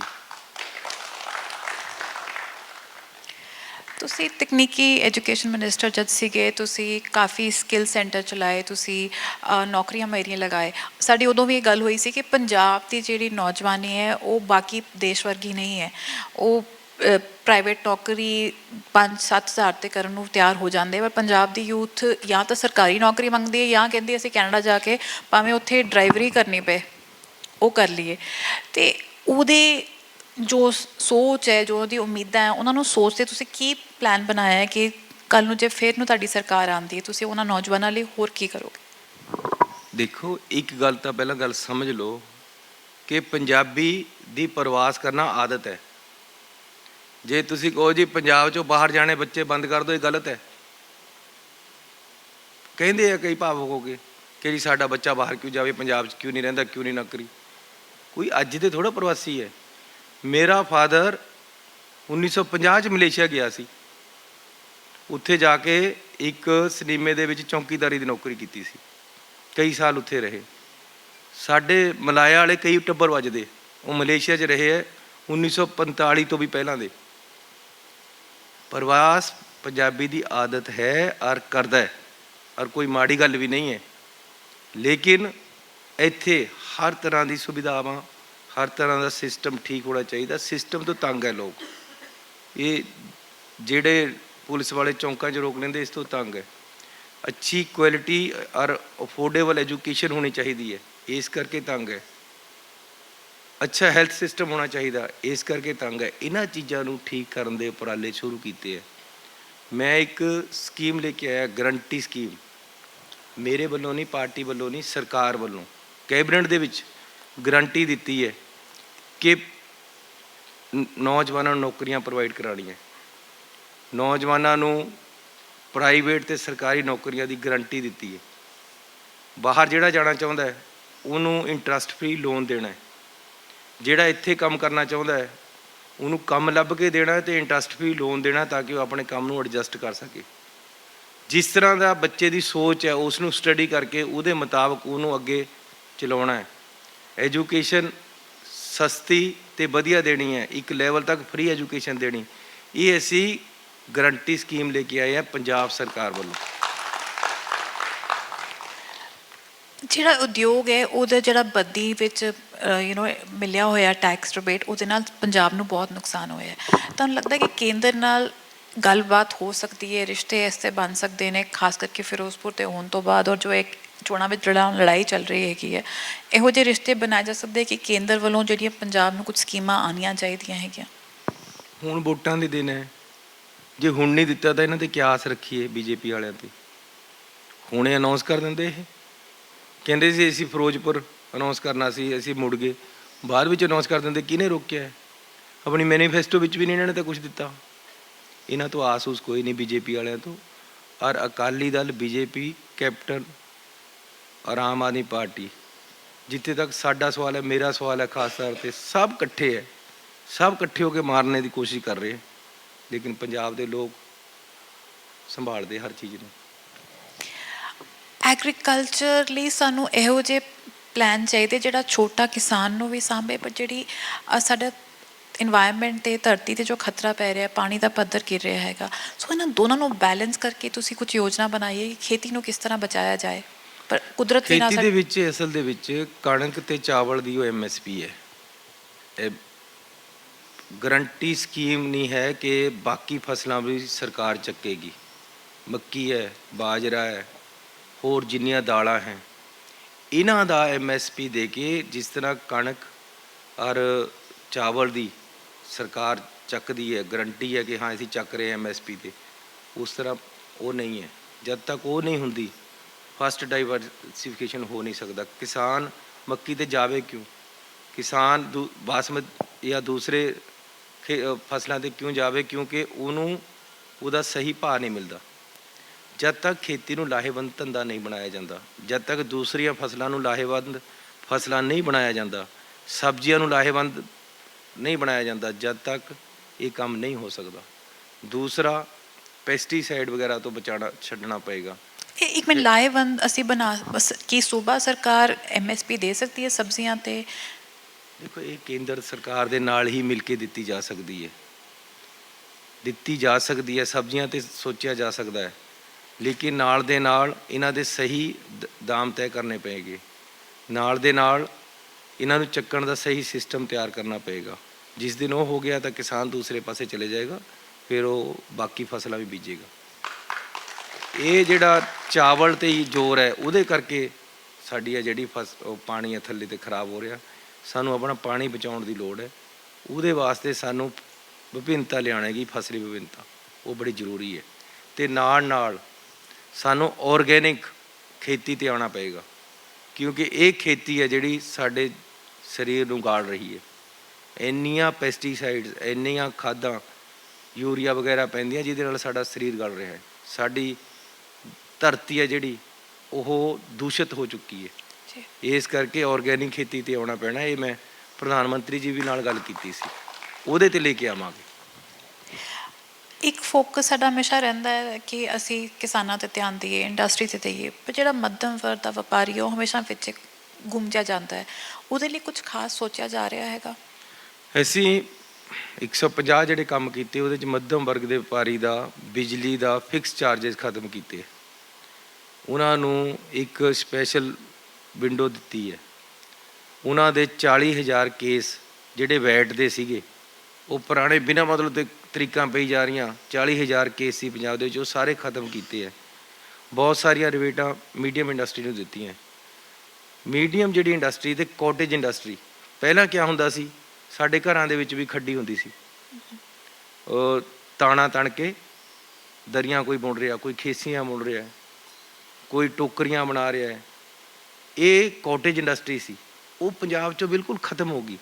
ਉਹਨੂੰ ਰਿਵਾਈਵ ਕਰਨਾ ਪੈਣਾ ਹੈ ਤਾਂ ਕਿ ਘਰ ਘਰ ਦੇ ਵਿੱਚ ਇੰਡਸਟਰੀ ਹੋਵੇ, ਛੋਟੀ ਕੋਟੇਜ, ਆਪਣੇ ਘਰ ਹੀ ਬਣਾ ਰਹੇ ਹੋਣ। ਉਹ ਕੋਈ ਬੋਈਆ ਬਣਾਉਂਦਾ, ਕੋਈ ਕੁਛ ਬਣਾਉਂਦਾ, ਕੋਈ ਫੁਲਕਾਰੀ ਬਣਾਉਂਦਾ, ਇਹ ਸਾਰਾ ਕੁਝ ਖਤਮ ਹੋ ਗਿਆ। ਕੋਟੇਜ ਇੰਡਸਟਰੀ ਦੇ ਨਾਲ ਮੀਡੀਅਮ ਵਰਗ ਜਿਹੜੀ ਇੰਡਸਟਰੀ ਹੈ ਉਸ ਨੂੰ ਰਿਵਾਈਵ ਕਰਨਾ ਪਏਗਾ। ਖਾਸ ਤੌਰ 'ਤੇ ਐਗਰੋ ਬੇਸਡ ਇੰਡਸਟਰੀ ਲੈ ਕੇ ਆਉਣੀ ਪੈਣੀ ਹੈ ਤਾਂ ਕਿ ਖੇਤਾਂ ਦੇ ਵਿੱਚ ਹੁਣ ਕਿਆ ਹੈ, 5 ਰੁਪਏ ਕਿਲੋ ਆਲੂ, ਲੇਕਿਨ 100 ਗ੍ਰਾਮ ਆਲੂ ਪਾ ਕੇ 100 ਰੁਪਏ ਦਾ ਵੇਚਦਾ ਅਗਲਾ ਇੱਕ ਲਿਫਾਫਾ, ਉਹ ਬਣਾ ਕੇ ਚਿਪਸ ਬਣਾ ਕੇ 100 ਰੁਪਏ ਦੇ ਵਿਕਦੇ। 100 ਗ੍ਰਾਮ ਆਲੂ ਕਿਸਾਨ ਤੋਂ ਲਿਆ ਵਾ ਹੁੰਦਾ 5 ਰੁਪਏ ਦਾ ਕਿਲੋ। ਇਹ ਚੀਜ਼ਾਂ ਜੇ ਕਿਸਾਨ ਦੇ ਖੇਤ 'ਚ ਲੱਗ ਜਾਣਗੀਆਂ, ਐਗਰੋ ਬੇਸਡ ਇੰਡਸਟਰੀ ਆਏਗੀ, ਸਾਡਾ ਕਿਸਾਨ ਕਾਮਯਾਬ ਹੋ ਜਾਏਗਾ। ਸੋ ਐਗਰੋ ਬੇਸਡ ਇੰਡਸਟਰੀ ਲੈ ਕੇ ਆਉਣੀ ਪੈਣੀ, ਜਿਹੜੀ ਐਗਰੀਕਲਚਰ ਦੇ ਨਾਲ ਸੰਬੰਧਿਤ ਹੋਵੇ, ਕਿਸਾਨ ਆਪ ਕਰੇ। ਅੱਜ ਦੇਸ਼ ਦੇ ਬਾਕੀ ਸੂਬਿਆਂ ਵਿੱਚ ਵੀ ਚੋਣਾਂ ਹੋ ਰਹੀਆਂ ਅਤੇ ਅੱਜ ਅਸੀਂ ਗੱਲ ਸੁਣਦੇ ਹਾਂ ਧਰਮ ਬੇਸਡ ਵੋਟ ਦੀ। ਕੁਝ ਪਾਰਟੀਜ਼ ਇਹੋ ਜਿਹੀਆਂ ਨੇ ਜੋ ਆਪਣੇ ਆਪ ਨੂੰ ਹਿੰਦੂ ਪਾਰਟੀ ਮੰਨਦੀਆਂ, ਹਿੰਦੂਤਵ ਦਾ ਚਿਹਰਾ ਮੰਨਦੀਆਂ। ਕੀ ਇਹ ਪੰਜਾਬ ਦਾ ਵੋਟਰ ਵੀ ਇਹ ਤੋਂ ਅਫੈਕਟ ਹੋਏਗਾ ਕਿ ਜੋ ਅੱਜ ਤੱਕ ਅਸੀਂ ਦੇਖਿਆ ਨਹੀਂ ਹੈ ਕਿ ਭਾਵੇਂ ਕਿੰਨੇ ਔਖੇ ਟਾਈਮ ਹੈ ਫਿਰ ਵੀ ਹਿੰਦੂ ਸਿੱਖ ਵਿੱਚ ਏਕਤਾ ਹੈ? ਤੁਹਾਨੂੰ ਲੱਗਦਾ ਕਿ ਪੰਜਾਬ ਦਾ ਵੋਟਰ ਅੱਜ ਇਫੈਕਟ ਹੋ ਜਾਏਗਾ ਕਿ ਵੀ ਹਾਂ ਅਸੀਂ ਸ਼ਾਇਦ ਸਾਨੂੰ ਕੋਈ ਹੋਰ ਪਾਰਟੀ ਰਿਪਰੈਜ਼ੈਂਟ ਕਰੇਗੀ? ਇਸ ਵਾਰ ਪਾਰਟੀਆਂ 'ਤੇ ਇਲੈਕਸ਼ਨ ਨਹੀਂ ਹੋ ਰਹੀ, ਚਿਹਰਿਆਂ 'ਤੇ ਇਲੈਕਸ਼ਨ ਹੋਣੀ ਹੈ। ਭਗਵੰਤ ਮਾਨ ਚਿਹਰਾ ਆ ਗਿਆ, ਸੁਖਬੀਰ ਬਾਦਲ ਚਿਹਰਾ ਆ ਗਿਆ, ਕਾਂਗਰਸ ਵੀ ਕੋਈ ਚਿਹਰਾ ਦੇਗੀ। ਲੋਕਾਂ ਨੇ ਦੇਖਣਾ ਅਸੀਂ ਚੁਣ ਕਿਹਨੂੰ ਰਹੇ ਹਾਂ, ਉਹਦੇ 'ਚ ਕਿਆ ਸਕਿੱਲ ਹੈ, ਉਹ ਕੰਮ ਕਰ ਸਕਦਾ ਕਿ ਨਹੀਂ, ਉਸ ਹਿਸਾਬ ਦੇ ਨਾਲ ਇਹ ਇਲੈਕਸ਼ਨ ਹੋਣੀ ਹੈ। ਕਿਉਂਕਿ ਲੋਕਾਂ ਨੇ ਸਮਝ ਲਿਆ ਕਿ ਕੈਪਟਨ ਅਮਰਿੰਦਰ ਸਿੰਘ ਦੇ ਹੁੰਦੇ ਕਾਂਗਰਸ ਉਹ ਕੰਮ ਨਹੀਂ ਕਰ ਸਕੀ ਜਿਹੜੇ ਕਰਨੇ ਚਾਹੀਦੇ ਸੀ, ਜਿਹੜੇ ਕਿ ਜ਼ਰੂਰੀ ਸੀ। ਕਈ ਫੈਸਲੇ ਉਹ ਨਹੀਂ ਲੈ ਸਕਿਆ ਕਿਉਂਕਿ ਉਹ ਦੂਸਰੇ ਪਾਸੇ ਮਿਲਿਆ ਹੋਇਆ ਸੀ। ਮੁੱਖ ਮੰਤਰੀ ਦੇ ਹੱਥ ਵਿੱਚ ਸਾਰਾ ਕੁਝ ਹੁੰਦਾ ਹੈ, ਲੀਡਰ ਦੀ ਵਿਲ ਪਾਵਰ ਹੋਣੀ ਚਾਹੀਦੀ ਹੈ, ਲੀਡਰ ਦੀ ਵਿਲ ਚੱਲਦੀ ਹੈ, ਉਹਦੇ ਵਾਸਤੇ ਲੀਡਰ ਅੱਛਾ ਚੁਣਨਾ ਪਏਗਾ। ਇਸ ਕਰਕੇ ਚਿਹਰਿਆਂ 'ਤੇ ਲੜਾਈ ਹੋਏਗੀ, ਪਾਰਟੀਆਂ 'ਤੇ ਨਹੀਂ। ਚਿਹਰੇ ਦੀ ਗੱਲ ਕਰੀਏ ਤਾਂ ਕਾਂਗਰਸ ਵਿੱਚ ਵੀ ਅਜੇ ਤੁਸੀਂ ਹੋ ਅਤੇ ਨਵਜੋਤ ਸਿੰਘ ਸਿੱਧੂ ਵੀ ਆਪਣੇ ਆਪ ਨੂੰ ਦਾਅਵੇਦਾਰ ਮੰਨਦੇ ਨੇ। ਇੰਟਰਨਲ ਪੋਲ ਚੱਲ ਰਹੀ ਹੈ, ਕੀ ਕਹਿੰਦੇ ਹੋ ਇਹਦੇ ਬਾਰੇ? ਦੇਖੋ, ਜੇ ਮੈਂ ਹੈ, ਨਵਜੋਤ ਸਿੱਧੂ ਹੈ, ਤਾਂ ਹੋਰ ਵੀ ਬੜੇ ਚਿਹਰੇ ਹੈਗੇ ਆ ਸਾਡੇ ਪਾਸ। ਸਾਡੇ ਜਾਖੜ ਸਾਹਿਬ ਹੈਗੇ ਆ, ਸਾਡੇ ਕੋਲ ਸਾਡੇ ਡਿਪਟੀ CM ਹੈਗੇ 2, ਸਾਡੇ ਕੋਲ ਆਸ਼ੂ ਹੈ, ਸਾਡੇ ਕੋਲ ਆਪਣੇ ਸਿੰਗਲਾ ਜੀ ਹੈਗੇ ਆ। ਕਿੰਨੇ ਹੀ ਚਿਹਰੇ ਪੰਜਾਬ ਦੇ ਵਿੱਚ ਹੈਗੇ ਆ। ਇਹ ਪਾਰਟੀ ਨੇ ਡਿਸਾਈਡ ਕਰਨਾ ਕਿ ਅੱਗੇ ਕਿਹਨੂੰ ਲੈ ਕੇ ਆਉਣਾ ਹੈ। ਮੈਨੂੰ ਲੱਗਦਾ 5-7 ਦਿਨਾਂ 'ਚ ਕਿ ਜਿਸ ਤਰ੍ਹਾਂ ਰਾਹੁਲ ਗਾਂਧੀ ਜੀ ਅਨਾਉਂਸਮੈਂਟ ਕਰ ਗਏ, ਮੈਂ ਤੇ ਸਿੱਧੂ ਸਾਹਿਬ ਨੇ ਇੱਕ ਗੱਲ ਸ਼ਬਦ ਲੈ ਕੇ ਕਹਿਤੀ ਹੈ ਕਿ ਜਿਹਨੂੰ ਤੁਸੀਂ ਬਣਾਓਗੇ ਅਸੀਂ ਉਹਦੇ ਨਾਲ ਹੈ। ਮੈਂ ਤਾਂ ਖਾਸ ਤੌਰ ਤੇ ਇੱਕ ਗੱਲ ਕਹਿਣਾ ਹੈ ਕਿ ਮੈਂ ਅਹੁਦਿਆਂ ਵਾਸਤੇ ਨਹੀਂ ਹੈ, ਮੁੱਖ ਮੰਤਰੀ ਹੀ ਸਾਰਾ ਕੁਝ ਨਹੀਂ ਹੁੰਦੀ, ਪਾਰਟੀ ਅੱਗੇ ਆਉਣੀ ਚਾਹੀਦੀ। ਇਸ ਟਾਈਮ ਜ਼ਰੂਰੀ ਹੈ ਕਿ ਕੇਜਰੀਵਾਲ ਵਰਗੀ ਮਾੜੀ ਸੋਚ ਦੇ ਬੰਦਿਆਂ ਤੋਂ ਪੰਜਾਬ ਨੂੰ ਬਚਾਇਆ ਜਾਵੇ। ਅੱਜ ਜ਼ਰੂਰਤ ਜ਼ਿਆਦਾ ਇਹ ਹੈ, ਇਸ ਕਰਕੇ ਅੱਜ ਸੂਬੇ ਦੀ ਗੱਲ ਹੈ, ਅੱਜ ਸਟੇਟ ਦੀ ਗੱਲ ਹੈ, ਜਿਹਦੇ ਤੁਸੀਂ ਇਹ ਵਾਸਤੇ ਮੰਨਦੇ ਹੋ, ਲੜਨਾ ਹੈ। ਬਟ ਚਿਹਰੇ ਵਾਸਤੇ ਨਹੀਂ ਲੜਨਾ, ਨਾ ਮੈਂ ਪੋਸਟ ਵਾਸਤੇ ਲੜਨਾ ਹੈ, ਅਸੀਂ ਲੜਨਾ ਹੈ ਸਟੇਟ ਵਾਸਤੇ। ਇਸ ਕਰਕੇ ਜਿਹਨੂੰ ਵੀ ਅੱਗੇ ਲੈ ਕੇ ਆਉਣਗੇ ਉਹਦੇ ਨਾਲ ਚੱਲਾਂਗੇ। ਤੁਸੀਂ ਤਾਂ ਇਹ ਮੰਨਦੇ ਹੋ, ਪਰ ਅਸੀਂ ਕਾਂਗਰਸ ਵਿੱਚ ਦੇਖ ਰਹੇ ਹਾਂ ਕਿ ਜਿਸ ਤਰ੍ਹਾਂ ਕੁਰਸੀ ਨਹੀਂ ਮਿਲਦੀ ਤੇ ਬਗਾਵਤਾਂ ਵੀ ਬਹੁਤ ਹੋ ਰਹੀਆਂ। ਸੋ ਉਹ ਬਗਾਵਤਾਂ ਇੱਦਾਂ ਕਿ ਇਸ ਪੱਖ ਤੋਂ ਸਿੱਧੂ ਸਾਹਿਬ ਨੇ ਵੀ ਉਸ ਦਿਨ ਖਾਸ ਤੌਰ ਤੇ ਕਲੀਅਰ ਕੀਤਾ ਕਿ ਤੁਸੀਂ ਜਿਹਨੂੰ ਵੀ ਬਣਾਓ ਅਸੀਂ ਉਹਦੇ ਨਾਲ ਹੈ, ਇਹਦੇ ਵਿੱਚ ਕੁਰਸੀ ਦੀ ਲੜਾਈ ਨਹੀਂ ਹੈ। ਬਾਕੀ ਹੇਠਲੇ ਲੈਵਲ ਤੇ ਕਈਆਂ ਨੂੰ ਟਿਕਟ ਨਹੀਂ ਮਿਲੀ, ਉਹ ਕੋਸ਼ਿਸ਼ ਕਰ ਰਹੇ ਹੈ, ਪਰ ਅਲਟੀਮੇਟਲੀ ਸਾਰਾ ਕੁਝ ਸੈਟਲ ਡਾਊਨ ਹੋ ਜਾਣਾ। ਤੁਹਾਡੇ ਆਪਣੇ ਬ੍ਰਦਰ ਨਾਰਾਜ਼ ਹੋ ਗਏ ਨੇ। ਦੇਖੋ, ਮੇਰੇ ਬ੍ਰਦਰ ਦਾ ਵੀ ਜੀ ਕਰਦਾ ਉਹ ਐਮਐਲਏ ਬਣੇ, ਲੇਕਿਨ ਪਾਰਟੀ ਦਾ ਫੈਸਲਾ ਹੈ ਕਿ ਇੱਕ ਪਰਿਵਾਰ ਦੇ ਵਿੱਚ ਇੱਕ ਟਿਕਟ ਦੇਣੀ ਹੈ।